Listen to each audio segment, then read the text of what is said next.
നമ്മളിങ്ങനെ talk launch ചെയ്യുമ്പോൾ നമ്മളിതിന് എത്രത്തോളം അക്സെപ്റ്റൻസ് കിട്ടുന്നോ, എത്ര ആൾക്കാർ വരുന്നോ ചിന്തിച്ചിട്ടൊന്നും അല്ലായിരുന്നു. പക്ഷെ നമ്മുടെ ഇപ്പോഴത്തെ ഒരു സിനാരിയോയിൽ ഇങ്ങനെ ഒരു ടോക്ക് അത്യാവശ്യമാണ് എന്ന് തോന്നിയിട്ടുണ്ടായിരുന്നു.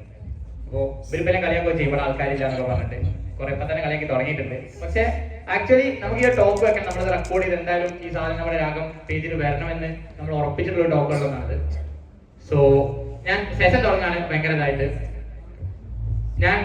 എനിക്കിതില് ഞാൻ നേരിട്ട് പരിചയപ്പെട്ടത് ആദ്യം ഇവിടെ വന്നപ്പോൾ അജയനെയാണ്. ഇപ്പൊ ഞാൻ അജയനെ എനിക്ക് തുടങ്ങാം. അതായത് ഹോണസ്റ്റി. സോ നമ്മുടെ ഇവിടെ വന്നപ്പോൾ ഈ ഒരു കഴിഞ്ഞിട്ടില്ല. അപ്പൊ ഇതിന്റെ തൊട്ട് മുന്നേ വരെ നമ്മൾ എത്രയോ ഫെസ്റ്റുകളൊക്കെ കണ്ടു. അപ്പോ സ്റ്റിൽ നമ്മുടെ എല്ലാവരും മനസ്സിൽ ഏറ്റവും ബെസ്റ്റ് ആയിട്ട് നിന്നിരുന്ന ഒരു സാധനമായിരുന്നു രാഗം 22 എന്ന് പറയുന്നത്. അതായത് ജോനിറ്റ ഗാന്ധി. അപ്പൊ ഞങ്ങൾ ഫസ്റ്റ് എൻ്റർ ചെയ്തോണ്ട് ഞങ്ങൾക്ക് ഒരു എക്സൈറ്റ്മെന്റ് ഉണ്ടായിരുന്നു. ആക്ച്വലി സ്റ്റിൽ ആദ്യത് ഓൺലൈൻ ആണെന്ന് പറയുന്നു, പിന്നെ അത് ഓഫ്ലൈൻ ആണെന്ന് പറയുന്നു, വീണ്ടും അങ്ങോട്ടും ഇങ്ങോട്ടും ഒരുപാട് ഇഷ്യൂസ് ഇങ്ങനെ വരുന്നു. ഇതിന്റെ ഇടയിൽ ഒരു മാസം കൊണ്ടാണ് അത്രയും വലിയൊരു ഇവന്റ് ഒന്ന് ഫുൾ ഓഫ് ചെയ്യാൻ പറ്റിയത്. സോ എങ്ങനെയാണ് 1 മന്ത് കൊണ്ട് ഇത്രയും വലിയൊരു ഇവന്റ് കോർഡിനേറ്റ് ചെയ്യാൻ പറ്റിയെന്നുള്ളതാണ് ഞാൻ ഫസ്റ്റ് ക്വസ്റ്റ്യൻ. എല്ലാവർക്കും നമസ്കാരം. ആളുകളൊക്കെ വന്നു തുടങ്ങുന്നേ ഉള്ളൂ. പതുക്കെ ഇറങ്ങിയുള്ളല്ലേ. സോ ഈ ക്വസ്റ്റ്യൻ എങ്ങനെ സാധിച്ചു എന്നൊക്കെ ചോദിച്ചു കഴിഞ്ഞാൽ അതൊക്കെ സ്വയം പൊക്കി തന്നെ തുടങ്ങേണ്ടി വരും. അപ്പൊ അതിന് നല്ലത് സത്യസന്ധമായി പറയുകയാണെങ്കിൽ ഒരു മാസമല്ല, ആക്ച്വലി ഏപ്രിൽ 4-നാണ് രാഗം നടത്താനുള്ള പെർമിഷൻ കിട്ടിയത്. നമ്മുടെ രാഗം ഏപ്രിൽ 29 ആയിരുന്നു. 29-30 ആയിരുന്നു. അപ്പോൾ ഏപ്രിൽ 4-ന് കിട്ടി. അപ്പോൾ കറക്റ്റ് 3.5 ആഴ്ചയുള്ളൂ, 3.25 ആഴ്ച ഉണ്ടായിരുന്നുള്ളൂ. എങ്ങനെ സാധിച്ചു എന്ന് ചോദിച്ചു കഴിഞ്ഞാൽ എൻ്റെ കമ്മിറ്റി ഹെഡ്സും എൻ്റെ ട്രഷറേഴ്സും തന്നെയാണ് എൻ്റെ പ്രധാനപ്പെട്ട കാരണം. ഒരുപാട് കാര്യങ്ങൾ അതിൻ്റെതായിട്ടുള്ള കോൺസിക്വൻസസും ഉണ്ടായിരുന്നു, റഷും ഉണ്ടായിരുന്നു. നമുക്ക് ഹോം ടീം ഇവൻറ്റ്സ് ഒന്നും ആ ടൈമിൽ നടത്താൻ പറ്റിയിരുന്നില്ല. ഒരുപാട് ഇവൻറ്റ്സ് ക്യാൻസൽ ചെയ്യേണ്ടി വന്നു. പാരലൽ ഒരുപാട് ഇവൻറ്റ്സ്, പുതുതായിട്ടുള്ള ഇവൻറ്റ്സ്, അങ്ങനെ പൊതുവെ 100+ ഇവൻറ്റ്സ് രാഗം നടത്താറുണ്ടായിരുന്നു. ആ വർഷം 100 ഇവൻറ്റ് നമ്മൾ നടത്തിയിട്ടുണ്ടായിരുന്നു. പക്ഷേ ഒരുപാട് ഇവൻറ്റ്സ് ക്യാൻസൽ ചെയ്യേണ്ടി വന്നു. കാരണം പ്രിപ്പറേഷൻ ടൈം ആവശ്യമായിട്ടുള്ള എല്ലാ ഇവൻറ്റ്സും ക്യാൻസൽ ചെയ്യേണ്ടി വന്നു. 3.5 ആഴ്ച കൊണ്ട് നമുക്ക് അത്തരം ഇവൻറ്റ്സ് ഒന്നും നടത്താൻ പറ്റിയില്ല. പകരം നമ്മൾ എന്തൊക്കെ ട്രഷർ ഹണ്ട്, CSA അങ്ങനെയുള്ള കുറച്ച് ഗെയിം ഇവൻറ്റ്സ് കൂടുതലാക്കുകയും ഇതുപോലുള്ള ടോക്സും വർക്ക്ഷോപ്പുകളും ഇൻക്രീസ് ചെയ്താണ് നമ്മൾ ആ വർഷത്തെ രാഗം ഫുൾ ഓഫ് ചെയ്തത്. അപ്പം എങ്ങനെ സാധിച്ചു എന്ന് വെച്ച് കഴിഞ്ഞാൽ അത് കംപ്ലീറ്റ്ലി എൻ്റെ ഹെഡ്സിൻ്റെ കയ്യിലാണ്. അതിൻ്റെ ഫുൾ ക്രെഡിറ്റും പിന്നെ എൻ്റെ ട്രഷറേഴ്സും തന്നെയാണ് അതിൻ്റെ പ്രധാനപ്പെട്ട കാരണം. പിന്നെ ഈ 1 മാസത്തിൻ്റെ കണക്ക് പറയുമ്പോൾ പോലും ഇത് ഓർഗനൈസ് ചെയ്ത സമയമാണ് ആക്ച്വലി 1 മാസം എന്ന് പറഞ്ഞു കഴിഞ്ഞാൽ. ഞാൻ ക്യാസ് ആവുന്ന വർഷത്തിൻ്റെ തുടക്കത്തിൽ തന്നെയാണല്ലോ. അപ്പോൾ മുതലേ തന്നെ രാഗം നടത്താൻ തുടങ്ങുന്നുണ്ടായിരുന്നു. അതിൻ്റേതായിട്ടുള്ള പ്രിപ്പറേഷൻസും കാര്യങ്ങളൊക്കെ തുടങ്ങിയിട്ടുണ്ടായിരുന്നു. പക്ഷേ ഈ പറയുന്ന കോവിഡിൻ്റെ സെക്കൻഡ് വേവ് ടൈം ആയതുകൊണ്ട് ആക്ച്വലി നമ്മുടെ ക്യാമ്പസും ഡയറക്ടർ അതോറിറ്റീസാണ് രാഗം നടത്താൻ സമ്മതിക്കില്ലെന്ന് പറഞ്ഞ് അത് പൊതുവെ നമ്മൾ മാർച്ചിലാണ് നടത്തുന്നത്. ഏപ്രിൽ വരെ പോയിട്ട് സമ്മതിച്ചില്ല. ഏപ്രിൽ 4-നാണ് സമ്മതിച്ചത്. അപ്പോൾ അതിനു മുമ്പ് ആക്ച്വലി ഏറ്റവും വലിയ കാര്യം എന്ന് പറയുന്ന പെർമിഷൻസ് എടുത്ത് വെക്കുക, അത് കഴിഞ്ഞാൽ കമ്മിറ്റി ഹെഡ്സിനെ ഡിസ്ട്രിബ്യൂട്ട് ചെയ്യുക.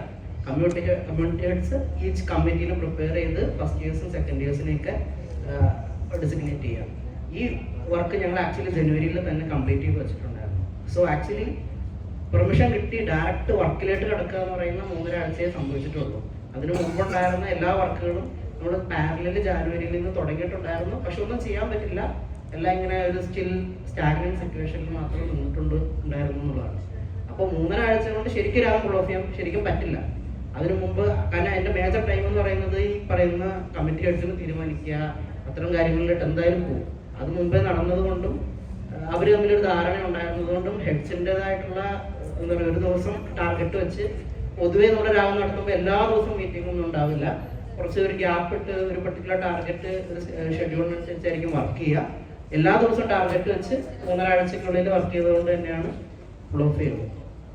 അതിൽ കൂടുതൽ ഇങ്ങനെ എക്സ്പ്ലെയിൻ ചെയ്യാൻ പോയി കുറേ എക്സ്പ്ലെയിൻ ചെയ്യേണ്ടി വരും. ഇതാണ് ഷോർട്ട് ആൻസർ.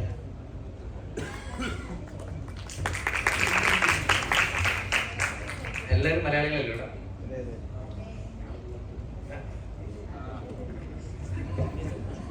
ഒരു കാര്യം പറയാനായിരുന്നു. ക്വസ്റ്റ്യൻ ഇതാണെങ്കിലും ആ ക്വസ്റ്റ്യൻ ഒന്ന് ജസ്റ്റ് ട്യൂക്ക് ചെയ്യുന്നതാണ്. ഒരിക്കലും ഹലോ ഹലോ ഹലോ കേക്ക് പറയാമോ തള്ളാമോ speaker hello hello. Like in future നിങ്ങളിൽ ഓരോരുത്തരേക്ക് ചിലപ്പോൾ രാഗം, തത്വ, എനി കോളേജ് ഇവന്റ്സ് നടത്താൻ പോകുന്നത് ഒരിക്കലും ഒരു ചെറിയ ടൈം കൊണ്ട് നടത്തേണ്ട ഒരു ഇവന്റ് അല്ല. ഒരിക്കലും ഇവരുടെ ഒരു നിവൃത്തികേട് കൊണ്ട് അവർക്ക് ആ ടൈം വളരെ കുറച്ച് കിട്ടിയുള്ളൂ. എന്നിട്ട് ആ സമയത്ത് അത് മനോഹരമായിട്ട് നടത്തി. ഒരു ഫെസ്റ്റിന്റെ ബ്യൂട്ടി എന്നുള്ളത് അതിന്റെ എക്സിക്യൂഷൻ നിങ്ങൾ എടുക്കുന്ന ടൈമും അതെങ്ങനെ നിങ്ങൾ നടത്താൻ പോകുന്നു എന്നുള്ള പ്ലാനിങ്ങുമാണ്. ഇൻഫാക്ട് നിങ്ങൾക്ക് അതൊരു എൻ്റെ ഒരു 1 year ആയിരിക്കും നിങ്ങളുടെ പ്രിപ്പറേഷൻ തുടങ്ങാം. Like each and everything. ഇപ്പോൾ നിങ്ങളുടെ ഫ്രണ്ടിൽ കിടക്കുന്ന പാഡ് ഉണ്ടല്ലോ, ആ പാഡിന്റെ ഡിസൈൻ അടക്കം ഫ്രം ദ ബിഗിനിങ് എൻ്റെ 4th year, like normally 4th year ആണ് കണ്ടക്ട് ചെയ്യുക. ഇപ്പോഴാണ് 4th yearsന്റെ എല്ലാവരും ഡിസ്കഷൻ പാഡിന്റെ ഡിസൈൻ മുതൽ ഏതൊക്കെ ഗസ്റ്റുകൾ വരണം എന്നുള്ള മുതൽ from the start each and every members of the team pull off ചെയ്ത് തുടങ്ങും. അങ്ങനെ ടൈം എടുത്ത് പതിയെ ട്യൂൺ ചെയ്ത് വരുന്ന എൻ പ്രൊഡക്റ്റ് ഉണ്ടല്ലോ. ഇപ്പൊ എനിക്കറിയില്ല, പലരും ഇപ്പൊ പല രാഗത്തിനെയും ഇവാലുവേറ്റ് ചെയ്യുന്നത് നമുക്കറിയാം. ആ രാഗത്തിന് ഏത് ആർട്ടിസ്റ്റ് ആവുന്നത്, അതെന്തോ ലൈക്ക് ടോപ്പ് ആർട്ടിസ്റ്റ് ആയിരുന്നു, ഞങ്ങൾ കൊണ്ടുവന്നത് അതിലും ടോപ്പ് ആർട്ടിസ്റ്റിനെയാണ്. ആർട്ടിസ്റ്റ് ഒബ്വിയസ്ലി ഇത് അതവിടെ ഉണ്ടാവും. അത് നമുക്കൊരു മാനേജ്മെന്റ് വഴി കണക്ട് ചെയ്തിട്ട് ആർട്ടിസ്റ്റുകളെ കൊണ്ടുവരുന്നതും നമ്മൾ സ്റ്റേജ് പ്രിപ്പറേഷൻ സൈഡിൽ നടക്കുന്ന എല്ലാം ഉണ്ടാവും. ഇറ്റ്സ് എ പാർട്ട് ഓഫ് രാഗം. നമ്മളെല്ലാവരും എൻജോയ് ചെയ്യുന്നതാണ്. പക്ഷെ ലൈക്ക് സ്റ്റുഡന്റ് ആയിട്ടുള്ള നമ്മുടെ ടേക്ക് അവേ എൻ്റെ കാര്യവും ഒരു പരിപാടി ഡിസൈൻ ചെയ്യുന്ന നമ്മളാണ്. അപ്പൊ നിങ്ങൾ ഞാൻ പറയുന്നത് അവര് എടുത്ത എഫേർട്ട് വളരെ അധികമാണ്. പക്ഷെ പ്ലാൻ ചെയ്യുന്നത് from the beginning all the ചെറിയ സ്പോട്ടും ഡിസൈൻ ചെയ്യുന്നതിലാണ് അതിന്റെ ഭംഗിയിരിക്കുന്നത്.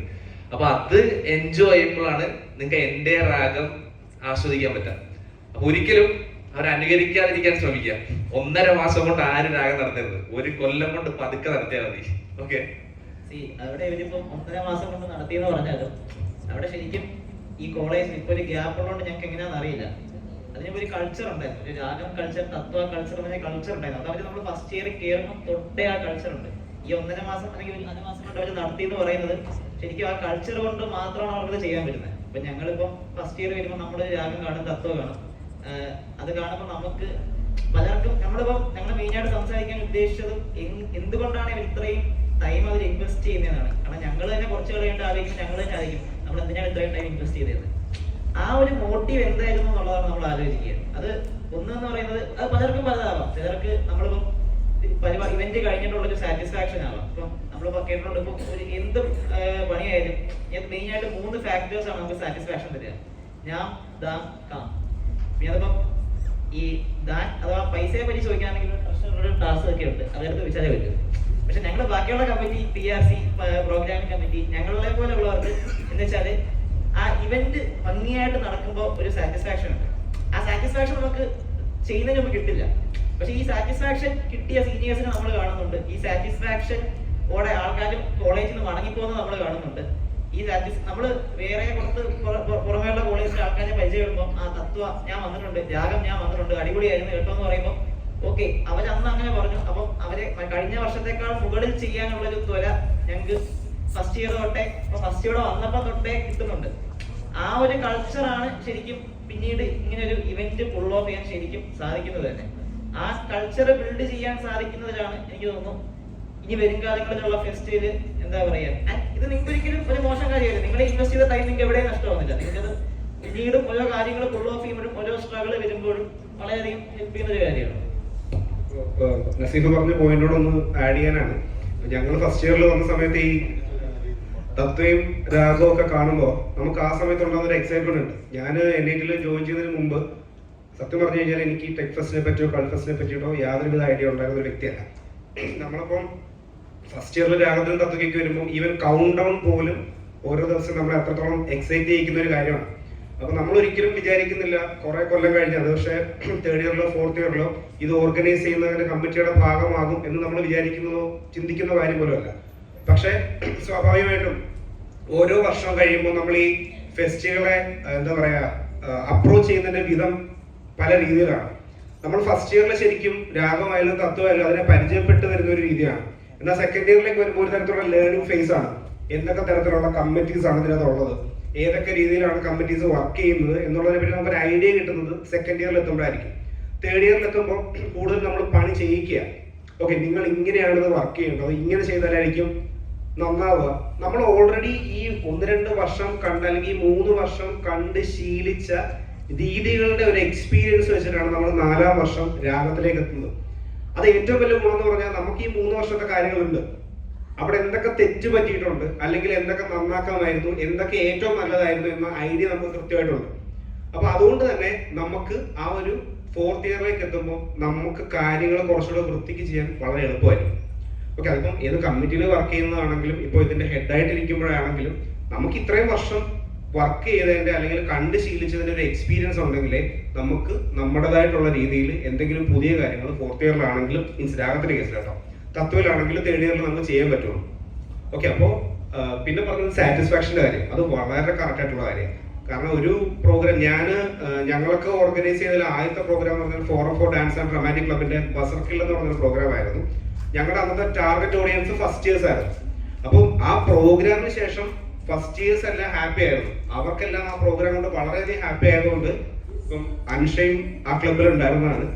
ഞങ്ങളെ സംബന്ധിച്ച് അത് ഭയങ്കര ഹാപ്പി ആയിട്ടുള്ള കാര്യമായിരുന്നു, സാറ്റിസ്ഫാക്ഷൻ ആയിരുന്നു. അപ്പം ഓരോ പ്രോഗ്രാം കഴിയുമ്പോഴും അതിന്റെ ടാർഗറ്റ് ആരാണോ അവർ ഹാപ്പി ആണെങ്കിൽ നമ്മൾ സാറ്റിസ്ഫൈഡ് ആണ്. ഓക്കെ, ആ സാറ്റിസ്ഫാക്ഷൻ ആണ് ഒരു ഡ്രൈവിംഗ് ഫോഴ്സ് എന്ന് പറയുന്നത്. പിന്നെ ടീം വർക്കാണ്. ഇപ്പോ ഒരാളെ വെച്ചോ 5 ആളെ വെച്ചോ ഒന്നും പുൾ ഓഫ് ചെയ്യാൻ പറ്റുന്ന ഒരു സാധനമല്ല തത്വമായാലും രാഗമായാലും. ഇപ്പോ ഞങ്ങള് ഒരുമിച്ച് നിന്ന് നടത്തിയ ഫെസ്റ്റ് എന്ന് പറയുന്നത് തത്വ ഫെസ്റ്റ് ആണ്. അതില് B170 തത്വം എന്ന് എനിക്കിവിടെ ഉറപ്പിച്ച് പറയാൻ പറ്റും. കാരണം ഓരോ ആൾക്കാർക്കും നമ്മുടെ തത്വം എന്നുള്ള രീതിയിലും അത് വളരെ നന്നാക്കണം എന്നുള്ള ഒരു മൈൻഡ് സെറ്റ് ഉണ്ടായിരുന്നു. അത്തരം ഒരു മൈൻഡ് സെറ്റ് ഉള്ള ടീം ഉണ്ടെങ്കിൽ പിന്നെ അധികം പേടിക്കേണ്ട കാര്യമില്ല, അത്യാവശ്യം കൂളായിട്ട് പോകും. ആ മൈൻഡ് സെറ്റ് വളരെ ഇമ്പോർട്ടൻ്റ് ആണ്. പിന്നെ ഇത് ചെയ്തു കഴിയുമ്പോൾ നമുക്ക് ഇത് വൃത്തിക്ക് ചെയ്തു എന്നൊരു സാറ്റിസ്ഫാക്ഷൻ ഉണ്ടാവുക, ഈ 2 കാര്യം വളരെ ഇമ്പോർട്ടൻ്റ് ആണ്. ഇതുണ്ടെങ്കിൽ ഒരുവിധം പരിപാടികളൊക്കെ സ്മൂത്ത് ആയിട്ട് പോകുന്നതാണ് എനിക്ക് തോന്നിയിട്ടുള്ളത്. ഓക്കെ, എന്തായാലും ശ്രീനാഥേട്ടം കുട്ടികളുടെ സംസാരിക്കാൻ പറ്റുള്ളൂ, സംസാരിക്കുന്നത് ചോദ്യം ചോദിക്കാം. അപ്പോ ഇവിടെ ആഡ് ചെയ്യാൻ പിന്നെ ബാക്കിയുള്ളത് എന്താ വെച്ചാൽ ഇപ്പോ ഒരു പറഞ്ഞ പോലെ ജിഷ്ണു പറഞ്ഞ പോലെ ടീം വർക്ക് ലൈക്ക് B170. അപ്പോൾ നമ്മൾ ഈ 3rd ഇയറിൽ നടത്താൻ പോകുന്ന തത്വ നമ്മൾ ജസ്റ്റ് 3rd ഇയറോ 2nd ഇയർ തൊട്ടല്ല പ്ലാൻ ചെയ്യുന്നത്. നമ്മൾ ഓരോ ഇൻഡിവിജ്വൽ പീപ്പിൾ നമ്മൾ ഫസ്റ്റ് ഇയർ തൊട്ട് തിങ്ക് ചെയ്യും. നമ്മുടെ തത്വം വന്നാൽ ഫോർ എക്സാമ്പിൾ നമ്മുടെ കൗണ്ട് ഡൗൺ ഈ രീതിയിൽ വരണം, നമ്മുടെ പാഡ് ഈ രീതിയിൽ വരണം. അപ്പൊ നമ്മൾ ഫസ്റ്റ് ഇയർ തൊട്ട് തന്നെ ഈ രീതിയിൽ തിങ്ക് ചെയ്ത് ആ ഒരു രീതിയിൽ ലൈക്ക് അപ്പൊ നമ്മൾ ഒരു 3rd or 4th ഇയർ രീതിയിൽ എത്തുമ്പോൾ നമ്മൾ അതിന് ബെസ്റ്റ് ഔട്ട്പുട്ട് നമുക്ക് കൊടുക്കാനുള്ള രീതിയിൽ തിങ്ക് ചെയ്ത് ക്രിയേറ്റീവായിട്ട് നമ്മൾ ബിൽഡ് ചെയ്തെടുക്കും.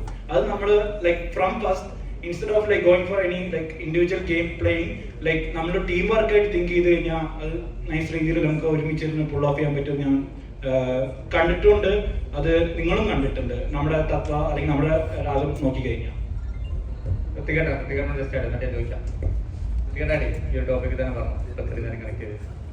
അല്ല, ഇവിടെ 5 പേര് വളരെ അഗാധമായി സംസാരിച്ചു. പ്രത്യേകിച്ച് എന്തെങ്കിലും ആഡ് ചെയ്യാൻ ഞാൻ അടുത്ത ക്വസ്റ്റ്യൻ ചോദിക്കാം. ഓക്കെ, ഞാനിത് ഒരു എന്റെ കയ്യിൽ നിന്ന് പോയെന്ന് എനിക്കൊരു സംശയമുണ്ട് ആക്ച്വലി. ബട്ട് അടുത്തൊരു ക്വസ്റ്റിലേക്ക് വരികയാണെങ്കിൽ ഇപ്പൊ നിങ്ങൾ എല്ലാവരും പല സെക്കൻഡറി റോളുകൾ കൈകാര്യം ചെയ്താണ്. ഋത്തികേട്ടൻ ക്ലാസ് ആയിരുന്നു, അജയേട്ടൻ ക്ലാസ് ആയിരുന്നു, ഇപ്പോ ജിഷ്ടുവേട്ടൻ ക്ലാസ് ആയിരുന്നു, അൻഷക്ക ക്ലാസ് ആയിരുന്നു. ഇപ്പോ നിങ്ങളുടെ ടൈമിൽ ഈ എലക്ഷൻസ് കോളേജിൽ എങ്ങനെയായിരുന്നു ആക്ച്വലി പറഞ്ഞാല്? അല്ല, അതായിരിക്കും ആ ഒരു കംപ്ലീറ്റ് സ്റ്റോറി. നിങ്ങൾക്ക് ആർക്കും വേണമെങ്കിൽ പറയാം, ഇതിൽ ആഡ് ചെയ്യാൻ പറ്റും. ഋത്തികേട്ടൻ തുടങ്ങിക്കോ. ഓക്കെ, എലക്ഷനെ പറ്റി വളരെ സത്യസന്ധമായിട്ട് പറയാം. നമുക്ക് ഫസ്റ്റ് ഇയർ കയറി 4th ഇയർ വരെയും ഭയങ്കര കോൺട്രഡിക്റ്റിംഗ് ആയിട്ടുള്ള അഭിപ്രായങ്ങൾ മാറി വന്നിട്ടുണ്ട്. അപ്പം ഞാൻ ഫസ്റ്റ് ഇയർ ജോയിൻ ചെയ്തത് 2018 അന്ന് ഇവിടെ ക്ലാസ് സെലക്ഷൻ നടക്കുന്ന ടൈമാണ്. B160 ആയിരുന്നു. നമ്മൾ ആദ്യം കോളേജിലേക്ക് വരുമ്പോൾ തന്നെ നമുക്ക് അന്ന് സാക്ക് എന്ന് പറയുന്ന ബോഡി ഉണ്ടെന്ന് അറിയാം, പക്ഷെ അതിന്റെ വേറെ കുറെ വർക്കിംഗ് കാര്യങ്ങളൊന്നും അറിയില്ല. പക്ഷെ ഈ എലക്ഷൻ ഉള്ളതുകൊണ്ട് 2 കാൻഡിഡേറ്റ്സ് ഉള്ളതുകൊണ്ട് കുറെ കാര്യങ്ങളെ പറ്റി ഫസ്റ്റ് ഇയർ തന്നെ ഞങ്ങൾ അവെയർ ആയിട്ടുണ്ടായിരുന്നു. കുറെ വിഷയങ്ങൾ അവരായിട്ട് തന്നെ ചർച്ചയ്ക്ക് ഇടുമായിരുന്നു. അതിപ്പം ലേഡീസ് ഹോസ്റ്റലിലെ കർഫ്യൂ ഇഷ്യൂ ആവാം, അല്ലെങ്കിൽ ഇപ്പം അവർക്ക് ഇപ്പം എനിക്കറിയാം നിങ്ങൾക്ക് ഇവിടെ ഏത് മെസ്സിൽ വേണമെങ്കിലും ഫുഡ് കഴിക്കാൻ പോകാം. നേരത്തെ അങ്ങനെ ആയിരുന്നില്ല. ഈ ലഞ്ച് ബ്രേക്ക് ആ ഒരു 45 മിനിറ്റ്സിൽ LH വരുന്ന ആൾക്കാർ LH തന്നെ പോയി ഫുഡ് കഴിക്കണമായിരുന്നു. ഇവിടെ വേറെ ഒരു മെസ്സിലും കയറാൻ ഇങ്ങനത്തെ ഡേ ടു ഡേ ലൈഫിൽ ഫേസ് ചെയ്യുന്ന കുറെ ഇഷ്യൂസും ഇവിടെ ഒരു കോൺസ്റ്റിറ്റ്യൂഷൻ ഉണ്ടെന്നും അതിനകത്ത് എന്തൊക്കെയോ എഴുതിയിട്ടുണ്ടെന്നും അങ്ങനെ കുറെ കാര്യങ്ങള് നമ്മൾ അറിയാൻ കാരണമായത് ആ ഒരു ഇലക്ഷനാണ്. പിന്നീട് ആ ഇലക്ഷനിൽ ഒരാൾ ജയിച്ചു. അന്നത്തെ തത്വയിൽ സത്യം പറഞ്ഞാൽ മറ്റേ ഒരു ഗ്രൂപ്പ് മാറി നിൽക്കുന്നത് ഒരു സിറ്റുവേഷൻ ഉണ്ടായിരുന്നു. അത് അതിന്റെ ഒരു നെഗറ്റീവായിട്ടും കണ്ടു. അപ്പൊ നമ്മൾ സത്യം പറഞ്ഞാൽ ഫസ്റ്റ് ഇയറിൽ കാണുമ്പോൾ ഇത് കുറച്ചാൾക്കാര് കോറായി, കുറച്ചാൾക്കാർ സൈഡായി മാറി നിൽക്കുന്നു. എലക്ഷൻ ഇല്ലാത്തതാണ് നല്ലത്, എലക്ഷൻ എങ്ങനെയെങ്കിലും ഒഴിവാക്കണം, ഗ്രൂപ്പിന്റെ ഒരു ഇയറിന്റെ യൂണിറ്റി ആണ് അവിടെ മെയിൻ. ആ ഒരു മെന്റാലിറ്റി ആയിരുന്നു ഫസ്റ്റ് ഇയറിൽ ഉണ്ടായിരുന്നത്. നമ്മുടെ സെക്കൻഡ് ഇയറിൽ അങ്ങനത്തെ ഒരു പ്രശ്നം ഉണ്ടായിരുന്നില്ല. എല്ലാവർക്കും ഒന്നടങ്കം അൻഷ മാത്രം ആയാൽ മതിയായിരുന്നു ക്ലാസ്സായിട്ട്, ഒരു പ്രശ്നം ഉണ്ടായില്ല. പക്ഷെ പിന്നീട് ഫെർദർ ഇയേഴ്സിലേക്ക് വന്നപ്പോൾ ആ ഒരു കാഴ്ചപ്പാടിൽ മാറി വന്നു. എലക്ഷൻ ആക്ച്വലി ഒരു ഹെൽത്തി രീതിയിൽ നടക്കേണ്ടതായിട്ട് തന്നെയുള്ളൊരു കാര്യമാണ്. കാരണം അതുണ്ടെങ്കിൽ ഒരു ചെക്ക് ഉണ്ടാവുള്ളൂ. അതായത് നമ്മളൊരു എലക്ഷൻ ഉണ്ടെങ്കിൽ അവിടെ ഒരു മാനിഫെസ്റ്റോ ഉണ്ടാക്കേണ്ട ആവശ്യമുള്ളൂ. ഒരു മാനിഫെസ്റ്റോ ഉണ്ടെങ്കിൽ ഒരു ഇയർ എൻഡിലേക്ക് അച്ചീവ് ചെയ്യാൻ ആ ഒരു പൊസിഷനിലേക്ക് എത്തുന്ന ഒരാൾക്ക് എന്തെങ്കിലും ടാർഗറ്റുകൾ ഉണ്ടാവുള്ളൂ. അതുള്ളത് നല്ലതാണ്. അതില്ലെങ്കിൽ ഈ കുറെ കാര്യങ്ങൾ നമ്മൾ ഡേ ടു ഡേ വരുന്ന അറ്റൻഡ് ചെയ്ത് പോകും. മറ്റേ അജയുടെ കേസിൽ എലക്ഷൻ ഉണ്ടായിരുന്നു, അതിനൊരു മാനിഫെസ്റ്റോ ഇറക്കിയായിരുന്നു. ആ മാനിഫെസ്റ്റോയിലെ 100% കാര്യങ്ങളും അവൻ ചെയ്ത് തീർത്തിട്ടുണ്ടായിരുന്നു. അത് പിന്നീട് അതിൽ റിവ്യൂ ചെയ്തെടുത്തിട്ടുണ്ടോ എന്ന് എനിക്കറിയില്ല. പക്ഷെ അതാണ് വേണ്ടത്. അത് ആസ് സെക്രട്ടറീസ് ആണെങ്കിലും ആസ് സ്റ്റുഡൻസ് ആണെങ്കിലും കുറെ കാര്യങ്ങളെ പറ്റി അവെയർ ആവാനും വളരെ നല്ല ആയിട്ടുള്ള കാര്യമാണ്. മാത്രമല്ല എലക്ഷൻ ഉണ്ടെന്ന് പറഞ്ഞാൽ അത് ഒരു ഹെൽത്തി രീതിയിൽ വേണം എടുക്കാൻ. ഒരു ഗ്രൂപ്പ് മാറി നിൽക്കാൻ വേണ്ടിയിട്ട് ഒരു ഗ്രൂപ്പിനെ മാറ്റി നിർത്താനോ അല്ലെ ഞങ്ങൾ ഇതിൽ വന്നില്ല, ഞങ്ങൾ മാറി നിൽക്കാനോ ആ ഒരു ആറ്റിറ്റ്യൂഡ് അപ്രോച്ച് ചെയ്ത് കഴിഞ്ഞാൽ അത് വളരെ കൗണ്ടർ പ്രൊഡക്റ്റീവ് ആണ്.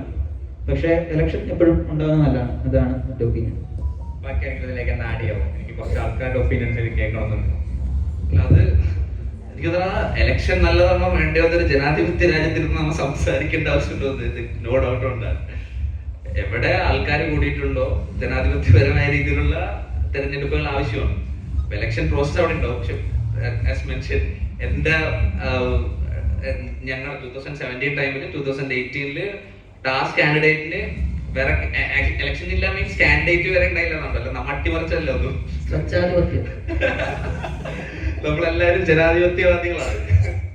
അപ്പൊ എലക്ഷൻ ഒബ്വിയസ് മനു പറഞ്ഞ കൃത്യമായ പോയിന്റ് ഉണ്ട്. ലൈക്ക് എസ്പെഷ്യലി കൂടുതൽ എഫക്ട് ആവുന്ന ഫസ്റ്റ് ഇയേഴ്സിനാണ്.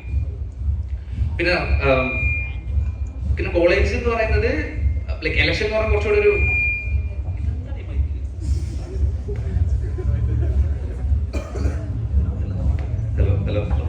സോ എലക്ഷനെ നമ്മൾ ഒരിക്കലും ഒരു തത്വരാഗം പോയിന്റ് ഓഫ് വ്യൂല് കാണേണ്ട സംഗതിയല്ല. നമ്മുടെ കോളേജിൽ പലപ്പോഴും അങ്ങനെ ആവുന്നുണ്ടോ എന്നൊരു സംശയം പലപ്പോഴും ഞങ്ങൾക്ക് തോന്നിയിട്ടുണ്ട്.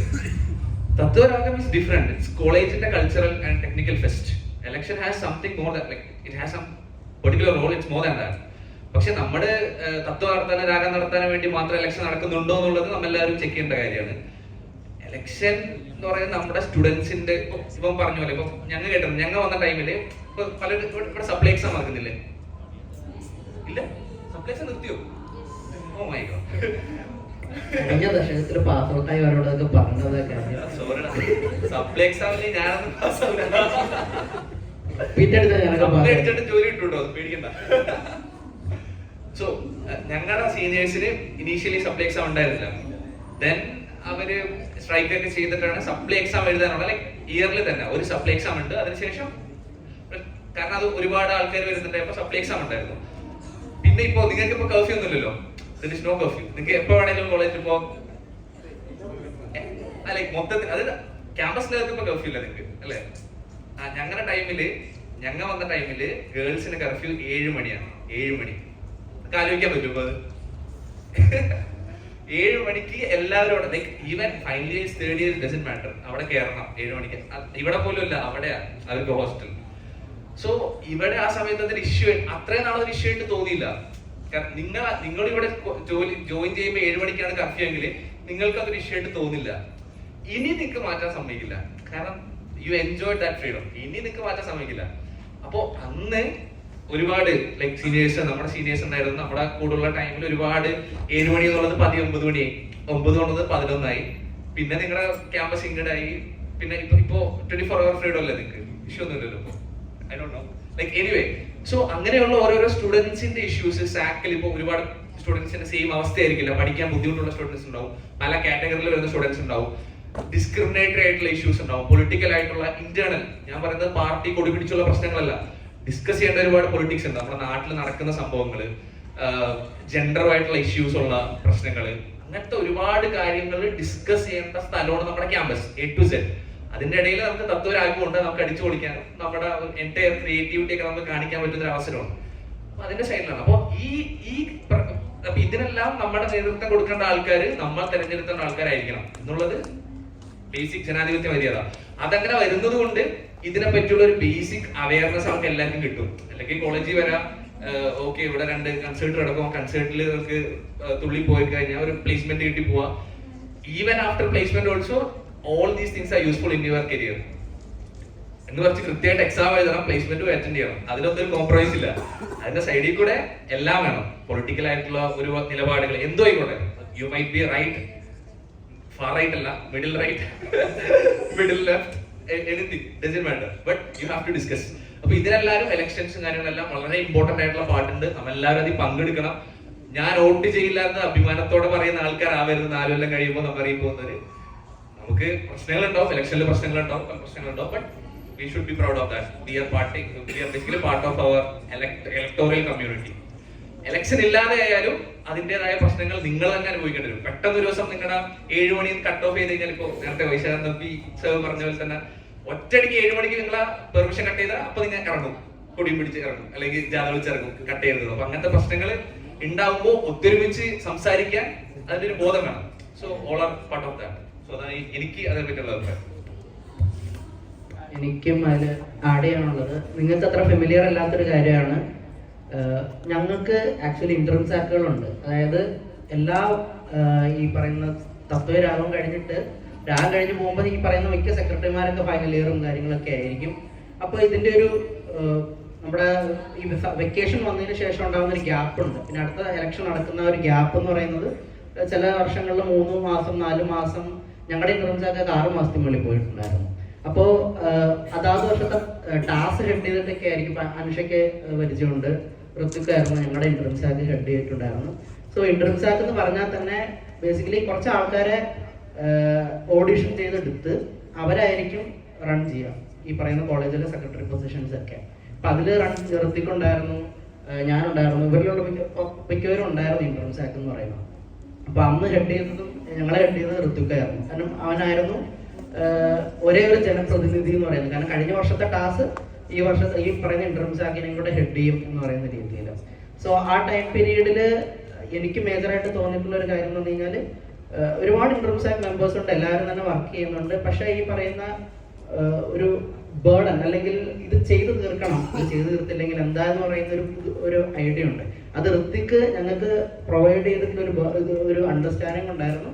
അതായത് ഇത് അതിൻ്റെതായിട്ടുള്ള ഒരു എന്താ പറയുക, ഒരു എത്തിക്സ് എന്ന് പറയുന്ന ഒരു കാര്യം നമുക്ക് ആ ഒരു പോസിബിലിറ്റി തന്നിട്ടുള്ളത് കൊണ്ടാണ് ഞങ്ങളത് വൃത്തിക്ക് ചെയ്തത്. അല്ലാത്ത പക്ഷം ഒരു ഇലക്ഷനോ ഇതുപോലെ ഒരു ഉത്തരവാദിത്വമോ ചോദ്യം ചെയ്യാൻ ആളോ ഇല്ലാത്ത, കാരണം ആർക്കും ഇന്റർം സാക്കിലിട്ട് ഓഡിഷൻ ചെയ്യാം. നിങ്ങൾ എന്തുകൊണ്ട് ചെയ്തില്ല, നിങ്ങൾ എന്തുകൊണ്ട് അത് വൈകില്ല എന്ന് ചോദിച്ചു കഴിഞ്ഞാൽ നിങ്ങൾക്ക് മുന്നോട്ട് വരാറുണ്ടല്ലോ. ഞാൻ ഋത്വിക്ക് മുന്നോട്ട് വന്നുകൊണ്ട് ഞങ്ങളിന്ന് നിങ്ങൾക്ക് വേണ്ടി പണിയെടുക്കുന്നു. കാരണം ഭയങ്കര ഡ്രൈ വർക്കാണ് ഇന്റർം സാക്ക് എന്ന് പറഞ്ഞു കഴിഞ്ഞാൽ. നിങ്ങളുടെ സ്റ്റുഡൻസിന്റെ രജിസ്ട്രേഷൻ ഹാൻഡിൽ ചെയ്യണം, അതുപോലെയുള്ള ഈ അലോട്ട്മെന്റുകൾ ഹാൻഡിൽ ചെയ്യണം, ഈ പറയുന്ന റിസർവേഷൻ്റെതായിട്ടുള്ള കാര്യങ്ങൾ, സർട്ടിഫിക്കറ്റ്സ്, ഇതൊക്കെ ഹാൻഡിൽ ചെയ്യേണ്ട ടൈമാണ്.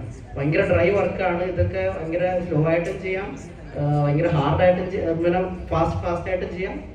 അപ്പോൾ ഒരു ഉത്തരവാദിത്വ ബോധമോ അല്ലെങ്കിൽ ഒരു ആരോടെങ്കിലും ഉള്ള ഒരു തരത്തിലുള്ള റെസ്പോൺസിബിലിറ്റി ഇല്ലാതെ ഒരു ഇന്റർം സാക്ക് മെയിൻറ്റെയിൻ ചെയ്യണ്ടെന്നൊരു ഡിസ്കഷൻ അന്ന് വരികയും, എനിക്ക് തോന്നുന്നു ജിഷ്ണുവിൻ്റെയും ഋത്വിക്കും ഇരുന്ന ഫൈനൽ സാക്കിലായിരുന്നു തീരുമാനം എടുത്തത് ഇന്റർം സാക്കിന് ഉണ്ടാവരുതെന്നും last interim SAC Hrithik head ചെയ്യുന്ന ഇന്റർം സാക്ക് ആയിരിക്കണം എന്ന് ഒരു ഇപ്പോഴും ഇന്റർം സാക്ക് ഇല്ലല്ലോ അല്ലേ? ഉണ്ടോ? ഇല്ലെങ്കിൽ ഇതൊക്കെ പറഞ്ഞ വെറുതെ ഇല്ലല്ലോ അല്ലേ? ഇന്റർം സാക്ക് ഇപ്പോഴും ഉണ്ടോ? അപ്പൊ പിന്നെ നമ്മൾ പൊട്ടന്മാരെ ഇപ്പൊ ഇല്ല തന്ന വലിയ കാര്യമായിട്ട് നിങ്ങൾ പറയുന്ന പോലെ ലോങ് ടൈം ഇന്റർം സാക്ക് ഒന്നും ഇല്ല ആക്ച്വലി. അതായത് അടുത്ത ഇലക്ഷൻ വരെ ചിലപ്പോൾ പാസ് ഔട്ട് ആയി കഴിഞ്ഞാൽ ഒരു 2 മാസം ചിലപ്പോൾ ഒരു ദിപ്പ് വരും. അതായത് ഒരു പൊസിഷനിലേക്ക് ആൾ എത്തിയിട്ടില്ലല്ലോ. 6 മാസം അതിന് ഞങ്ങൾ അന്ന് ഒരു പെർട്ടിക്കുലർ ലോ ഇതൊക്കെ കൊണ്ടുവന്നിട്ടുണ്ടായിരുന്നു. ഇങ്ങനെ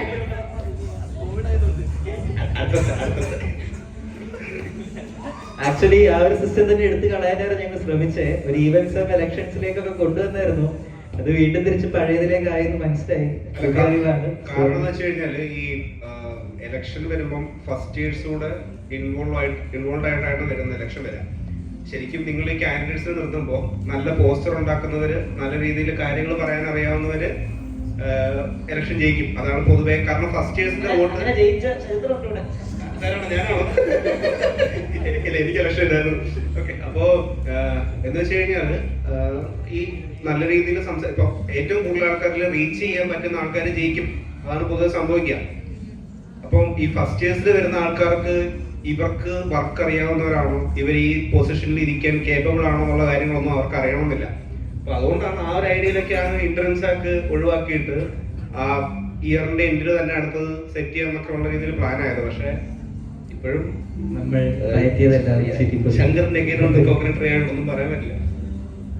അതേ പോയിന്റിൽ തന്നെ മറ്റൊരു കാര്യം ആഡ് ചെയ്യാനുള്ളത്, ഇപ്പൊ ഋത്തിക്ക് പറഞ്ഞൊരു പോയിന്റാണ്. അതായത് മാനിഫെസ്റ്റോ എന്തുകൊണ്ട് ഉണ്ടാക്കുന്നു എന്ന് പറയുന്ന ഒരു പെർട്ടിക്കുലർ കാര്യം. ഇപ്പോ ഞങ്ങളുടെ ടൈം പീരീഡിലുണ്ടായിരുന്ന ഇലക്ഷനിൽ ആക്ച്വലി ഞങ്ങൾ ഇതേ പ്രോബ്ലം തന്നെയായിരുന്നു. അതായത് തമ്മിൽ ഒരു കാൻഡിഡേറ്റ്സ് ഒന്നും വേണ്ട, B118 എന്നുള്ള രീതിയിൽ. കാരണം നമുക്ക് ഒരു പെർട്ടിക്കുലർ മൈൻഡ് സെറ്റ് ഉണ്ട്. ഓക്കെ, ഫൈനൽ ഇയേഴ്സ് ആണ് രാഗം നടത്തേണ്ടത്, തേർഡ് ഇയേഴ്സ് തത്വം നടത്തിയാൽ മതി. അപ്പൊ നമ്മൾ B118 തീരുമാനിച്ചു. ഞാനായിരുന്നു കാസ്റ്റ് കാൻഡിഡേറ്റ് ആയിട്ട് കൊടുത്തത്. പക്ഷെ നമ്മളെല്ലാം പ്രതീക്ഷയിൽ നിന്ന് മാറിയിട്ട് തേർഡ് ഇയറിൽ നിന്ന് ഒരു കാൻഡിഡേറ്റ് വന്നു. അപ്പോൾ ശരിക്കും എല്ലാവർക്കും ആക്ച്വലി B118 ഒരു സർപ്രൈസും ആയിരുന്നു, ഷോക്കും ആയിരുന്നു, പിന്നെ ബാഡ് വേ ആയിരുന്നു എല്ലാവരും എടുത്തത്. ഞാനാണെങ്കിൽ ഒരു ഇലക്ഷനൊക്കെ നടക്കണമല്ലോ, ഇതെങ്ങനെ ഹാൻഡിൽ ചെയ്യും, ഇത് തലവേദനയാണല്ലോ എന്നുള്ള രീതിയിലാണ് എടുത്തത്. ഇപ്പോട്ട് തിരിഞ്ഞു നോക്കുമ്പോൾ, ഇപ്പോൾ ഋത്തിക് എന്നോട് പറഞ്ഞൊരു കോംപ്ലിമെന്റ് വെച്ച് നോക്കുമ്പോൾ ഒരു മാനിഫെസ്റ്റോ എന്ന് പറയുന്ന സംഭവം ഞാൻ ചിന്തിച്ചിട്ടേ ഇല്ല. ഇതേപോലെ കഴിഞ്ഞ വർഷം തേർഡ് ഇയറും ഞാൻ തന്നെയായിരുന്നു സെക്രട്ടറി ആയിട്ട് ഇവിടെ കാര്യങ്ങൾ നോക്കിയിട്ടുണ്ടായിരുന്നത്. കുറെ കാര്യങ്ങൾ അറിയാം. പിന്നെ എന്താ കാര്യം നോക്കിയാൽ പോരെ. പിന്നെ അനുഷ പറഞ്ഞൊരു പോയിന്റ്, രാഗവും നടത്താൻ ക്യാസ്, തത്വം നടത്താൻ ടാസ്. അതായിരുന്നു അതിന് മുമ്പും ഉള്ളൊരു കോമൺ മൈൻഡ് സെറ്റ് എന്ന് പറയുന്നത്.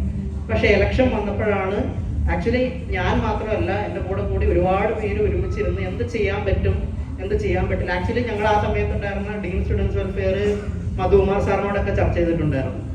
സാർ എന്തൊക്കെ ചെയ്യാൻ പറ്റും, എന്തൊക്കെ ചെയ്യാൻ പറ്റില്ല, ഞാൻ എന്തൊക്കെ മാനിഫെസ്റ്റോയിൽ ആഡ് ചെയ്താൽ എനിക്ക് ഫുൾ ഓഫ് ചെയ്യാൻ പറ്റും, ഞാൻ അതിന് വേണ്ടിയിട്ട് നെക്സ്റ്റ് 1 ഇയർ വർക്ക് ചെയ്താൽ, അങ്ങനെ പറഞ്ഞ് എൻ്റെ ഇൻസ്റ്റിറ്റ്യൂട്ടിൻ്റെ ഇപ്പോഴത്തെ അവസ്ഥ, ഇനി എന്തൊക്കെ ചെയ്യാൻ പറ്റും, എന്തൊക്കെ കാര്യങ്ങൾ ചെയ്യാൻ പറ്റില്ല. അപ്പോൾ ചുമ്മാ സർപ്രൈസിങ് ആയിട്ട് ചുമ്മാ മോഹന വാഗ്ദാനങ്ങളൊന്നും കൊടുക്കാതെ നമുക്കൊരു മാനിഫെസ്റ്റോ എങ്ങനെ ബിൽഡ് ചെയ്യാം. സോ അതിനുശേഷം ഉണ്ടായ പിന്നെ ആ ഒരു വർഷം മുഴുവൻ ആക്ച്വലി ഉണ്ടാക്കിയ മാനിഫെസ്റ്റോയിൽ മാത്രമാണ് വർക്ക് ചെയ്തിട്ടുള്ളത്. രാഗം നടക്കുക എന്ന് പറയുന്നത് മേജർ കാര്യം.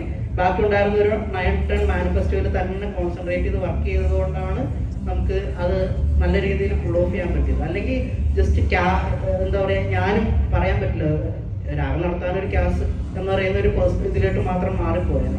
മാത്രമല്ല ആ സമയത്ത് ഏപ്രിൽ വരെ ഞങ്ങൾക്ക് രാഗം നടത്താനുള്ള ഒരു തരത്തിലുള്ള സമ്മതം ഇല്ലാത്തത് കൊണ്ട് തന്നെ എനിക്ക് ആസ് എ ക്യാസ് മറ്റു കാര്യങ്ങൾ ചെയ്യാനായിട്ട് കുറച്ചുകൂടെ ടൈം കിട്ടുകയും അതിലോട്ട് തീർച്ചയായിട്ടും ഇൻവെസ്റ്റ് ചെയ്യാൻ പറ്റും. സോ തീർച്ചയായിട്ടും എലക്ഷൻ എന്ന് പറയുന്നത് വളരെ ഇമ്പോർട്ടൻ്റ് ആണ്. മാത്രമല്ല ഇപ്പോൾ ചിന്തിക്കുമ്പോൾ 4th ഇയേഴ്സ് ആണ് രാഗം നടത്തേണ്ടത്, അല്ലെങ്കിൽ 3rd ഇയേഴ്സ് തത്വം നടത്തിയാൽ മതി എന്ന് പറയുന്ന ഈ ഒരു കൈൻഡ് ഓഫ് തോട്ടും ആക്ച്വലി ചോദ്യം ചെയ്യപ്പെടേണ്ടതാണ്. ഒരാൾ മുന്നോട്ട് വരികയാണെങ്കിൽ തീർച്ചയായിട്ടും അത് ഏത് ബാച്ച് എന്നുള്ളതല്ല, ഈ ഉത്തരവാദിത്വം ഏറ്റെടുക്കാനും അതിൻ്റെതായിട്ടുള്ള ഒരു ലീഡർഷിപ്പ് കപ്പാസിറ്റി ഉള്ള രാഗത്തെ മുന്നോട്ട് നയിക്കാൻ പറ്റുന്ന ആർക്കും ആക്ച്വലി ഇലക്ഷനിൽ പങ്കെടുത്ത് രാഗത്തിന് ഒരു എന്താ പറയുക സെക്രട്ടറി പൊസിഷനിലോട്ടോ അല്ലെങ്കിൽ ഈ പറയുന്ന തത്വയിലോട്ട് ടാസ്ക് പൊസിഷനിലോട്ടോ ഒക്കെ മുന്നോട്ട് വരേണ്ടതാണ് എന്നുള്ളത് തന്നെയാണ് അഭിപ്രായം. ഒരു പോയിന്റ് ഇവിടെ ആഡ് ചെയ്യാം. ഇപ്പം നിങ്ങൾക്ക് ഒരുപക്ഷെ ക്യാസും രാഗം കൺവീനറും 2 ആൾക്കാരായിരിക്കും. പണ്ട് അത് രണ്ടും ഒരാളായിരുന്നു. അതായത് ഈ ഒരു ആറ്റിറ്റ്യൂഡ് ആയിരുന്നു ടാസ് തത്വയ്ക്ക് ക്യാസ് രാഗത്തിന്. ആ ഒരു ഡിഫറൻഷിയേഷൻ, ഇത് രണ്ടും 2 ആൾക്കാരാവുന്നതിന് കുഴപ്പമില്ല. 2 ആൾക്കാരാവാന്നുള്ളത് ആക്ച്വലി അജയുടെ മാനിഫെസ്റ്റോയിൽ ഉണ്ടായിരുന്ന ഒരു പോയിന്റ് ആയിരുന്നു. അവൻ്റെ ഇയറിൽ അത് ഇംപ്ലിമെന്റ് ചെയ്തു. നെക്സ്റ്റ് ഇയർ തൊട്ട് അത് ഫോളോ ചെയ്തു തുടങ്ങിയിട്ടുണ്ടായിരുന്നു. അജയ് ഞാൻ കുറച്ച് അഡ്ജസ്റ്റ് ചെയ്തതുകൊണ്ട് ഞാൻ തന്നെ കൺവീനറായി. പക്ഷെ അല്ല, ഞാൻ അവൻ ആ അതെ, പക്ഷേ അവൻ ഞാൻ ഇറങ്ങുമ്പോഴാണ് പറഞ്ഞത് ഇനി ഇങ്ങനെ ആയിരിക്കണം, ഇങ്ങനെയാണ് അതിനെ ഡീൽ ചെയ്യേണ്ടതെന്ന്. അതിനുശേഷം ഇപ്പൊ നോക്കും, ഞാൻ ചെയ്യില്ല, ഞാൻ സ്വച്ഛാഗ്രത. അജയ് കൺവീനർ ആയിരുന്നപ്പം അഖിലായിരുന്നു ഗ്യാസ്. ടെക്നിക്കലി അവൻ മാറിയായിരുന്നു പോസ്റ്റ് ചെയ്യുന്നത്. പറയാനുണ്ടോ? ഇല്ല, ഞാൻ അടുത്ത ചോദ്യം ചോദിക്കട്ടെ. ഇനി ഞാൻ നസീഫ്ഖാനോടും ശ്രീനാഥനോടാണ് ചോദ്യം ചോദിക്കുന്നത്. ബേസിക്കലി ഒരു രണ്ടാമത് സൈലന്റായി പോകുന്നത്. സോ ഇപ്പൊ നമ്മുടെ ഇലക്ഷൻസിനെ പറ്റിയൊക്കെ പറയുന്നു. അപ്പോ ഇപ്പൊ തേർഡ് ഇയറിനാണ് അദ്ദേഹത്തിന്റെ ഒരു കാൻഡിഡേറ്റ് വന്നതെന്ന് പറഞ്ഞു. ബട്ട് നിങ്ങൾ ഇയർ തന്നെ നിങ്ങൾ തമ്മിൽ ഇപ്പൊ ഇങ്ങനെ ഒരു ഗ്രൂപ്പിസോ അല്ലെങ്കിൽ അടി ഇഷ്യൂസ് ഒക്കെ ഈ ഒരു ഉണ്ടായിരുന്നു? ഞങ്ങള് ഭയങ്കര ശാന്തമായിട്ടുള്ളൊരു സത്യം വളരെ ശാന്തമായിട്ടുള്ള ഗ്രൂപ്പായിരുന്നു. അല്ല അതിന്റെ ഞങ്ങൾ ഇത് തന്നെ കണ്ടിട്ട് നിങ്ങൾക്ക് തോന്നില്ല ഒരു ഗ്രൂപ്പ് വർക്ക് ചെയ്യുന്നുള്ളതോടെ? ഞങ്ങളെന്താ പ്രശ്നം എന്താണെന്ന് വെച്ചാല് ഈ ഇവരുടെ ഇയർ മാറ്റി എടുത്താം. ഇവരുടെ ഇയറിൽ ഉണ്ടായിരുന്നു. ഞങ്ങള് കണ്ടൊരു ട്രെൻഡ് ഉണ്ട്. ഞങ്ങളൊരു 10 വർഷം മുമ്പ് ഞങ്ങൾ നോക്കിയിട്ടുണ്ടായിരുന്നു. ഒരു ആൾട്ടർനേറ്റീവ് ഇയറിലും അവിടെ ഇലക്ഷൻ വരും. അതെന്താ, അപ്പൊ ഇലക്ഷൻ വരുമ്പോൾ അടുത്ത സെക്കൻഡ് ഇയേഴ്സ് ആലോചിക്കും, ഇലക്ഷൻ വന്ന് ഇതുപോലെ നശിച്ചൊരു പരിപാടി നടത്താനാണെങ്കിൽ ഇലക്ഷൻ വെക്കാതെ കുറച്ച് അഡ്ജസ്റ്റ് ഒക്കെ ചെയ്ത് നടത്താം ചെയ്താവും. അതിന്റെ മെയിൻ പ്രശ്നം എന്ന് വെച്ചാൽ ഈ ഇലക്ഷൻ എന്ന് പറഞ്ഞ സാധനം ഉണ്ടാകുന്നത് തത്വം നടത്താനോ രാഗം നടത്താനോ അല്ലെങ്കിൽ ഇവര് പറഞ്ഞ പോലെ ഒരു കാസിനോ ടാസിനോ റെപ്രസെന്റേഷനോ ഒന്നുമല്ല. ഇലക്ഷൻ നടക്കുന്നത് ഒരു ടീമിന് വേറെ ടീമിനെ സൈഡാക്കാനായിരുന്നു. അന്ന് ഇവിടെ എ ഹോസ്റ്റലും BG1 ആയിരുന്നു മെയിൻ ഫസ്റ്റ് ഇയർ ഹോസ്റ്റൽസ്. അവിടുന്ന് സ്പ്ലിറ്റ് തുടങ്ങും, അവിടുന്ന് അടിയാകും, അവിടുന്ന് പിന്നെ ബാക്കിയുള്ള കാര്യങ്ങളിലോട്ട് പോകും. പിന്നീട് തമ്മിൽ സൈഡാക്കാൻ വേണ്ടിയാണ് ഇലക്ഷൻ നടന്നുകൊണ്ടിരുന്നത് ഞങ്ങളെ മുമ്പത്തെ വർഷങ്ങൾ മുമ്പ് വരെ. പക്ഷെ ഈ ജയിക്കുന്ന ആൾക്കാർ നല്ല രീതിയിൽ പരിപാടി നടത്തും. അത് നടത്തില്ല ഒരിക്കലും പറഞ്ഞു ഗംഭീരമായിട്ട് പരിപാടി നടത്തുമായിരിക്കും. പക്ഷെ തോക്കുന്ന ഒരു ടീം അവരുടെ സൈഡിൽ എന്താ പറയാ, അവര് ഊട്ടിക്കോ മണാലിക്കോ നോട്ടീസോ എവിടെയെങ്കിലൊക്കെ ട്രിപ്പ് പോകും. അപ്പം നമുക്ക് എന്താ പറയാ, അങ്ങനെ ഒരു അവസ്ഥ വരണ്ട. നമ്മുടെ ഇയർ യൂണിറ്റ് എന്നൊക്കെ പറയുമെങ്കിലും പിന്നെ വേറൊരു പ്രശ്നമുണ്ട്. അന്ന് ഫസ്റ്റ് ഇയർ വന്നിട്ടാണ് ഈ ഇലക്ഷൻ നടത്താൻ പറ്റും. അപ്പം നമുക്ക് ഇലക്ഷൻ കഴിഞ്ഞാൽ കൂടിപ്പോയാൽ 40 ദിവസം 30 ദിവസം കിട്ടുക. അതിന്റെ ഇടയ്ക്ക് പരിപാടി ഫുൾ ഓഫ് ചെയ്യാന്ന് വെച്ചാൽ ഈ ചെയ്യുന്നവർക്ക് തന്നെ തലവേദനയാണ്.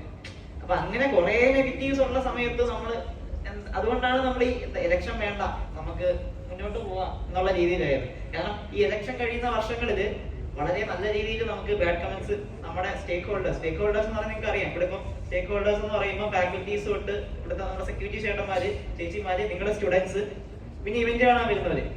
ഈ ഇവന്റ് കാണാൻ വരുന്നവരെന്ന് പറയുമ്പോൾ പ്രോഷോ പങ്കെടുക്കാൻ വരുന്നവർ മാത്രമല്ല, ഇവന്റിൽ പാർട്ടിസിപ്പേറ്റ് ചെയ്യാൻ വരുന്നവര്. അവരാണ് നമ്മുടെ മാർക്കറ്റേഴ്സും നമ്മുടെ അഡ്വർടൈസ്മെന്റ്സും നമ്മുടെ ശരിക്കും നമ്മുടെ PRC. ഇപ്പൊ ഞങ്ങളിപ്പോ PRC ആണ്, ഞാനിപ്പോ ശ്രീനാഥൻ PRC ആണ്. ഇപ്പൊ ഞങ്ങൾ PRC എന്ന് നോക്കുമ്പോൾ ഞങ്ങൾക്ക് ആകെയുള്ള ഒരു സ്റ്റേക്ക് ഹോൾഡർ, ഞങ്ങളുടെ പ്രയോറിറ്റി സ്റ്റേക്ക് ഹോൾഡർ എന്ന് പറയുന്നത് എപ്പോഴും എന്താ പറയാ ഈ ഇവന്റ് പാർട്ടിസിപ്പേറ്റ് ചെയ്യാൻ വരുന്ന ആൾക്കാരാണ്. എനിക്കൊന്ന് എന്റെ അഭിപ്രായത്തിൽ അത്യാവശ്യം ഈ കമ്മിറ്റി ഹെഡ് ഈ proshow last light and sounds and proshow വെച്ച് ബാക്കി എല്ലാ കമ്മിറ്റി ഹെഡ്സിനും പ്രയോറിറ്റി എന്ന് പറയുന്നത് ഇവന്റിൽ പാർട്ടിസിപ്പേറ്റ് ചെയ്യാൻ വരുന്നവരാണ്. അപ്പൊ നമ്മൾ അവരെ സാറ്റിസ്ഫൈ ചെയ്യാന്നുള്ളതാണ് നമ്മുടെ ഉദ്ദേശം. നിങ്ങൾ ശ്രദ്ധിച്ചു നോക്കിയാൽ ഇവിടെ നിങ്ങൾ ഏതെങ്കിലും ഒരു രാഗം അല്ലെങ്കിൽ തത്വം സക്സസ് ആണെന്ന് പറയുമ്പോൾ അതിനർത്ഥം അതിന് നിങ്ങൾക്ക് ഒരു ട്രെൻഡ് കാണാൻ പറ്റും. കാരണം ഒരു വൈകിട്ട് ഒരു 4 to 8 മണി വരെ അവിടെ ഒരു ഹാപ്പി ക്രൗഡ് ഉണ്ടാവും.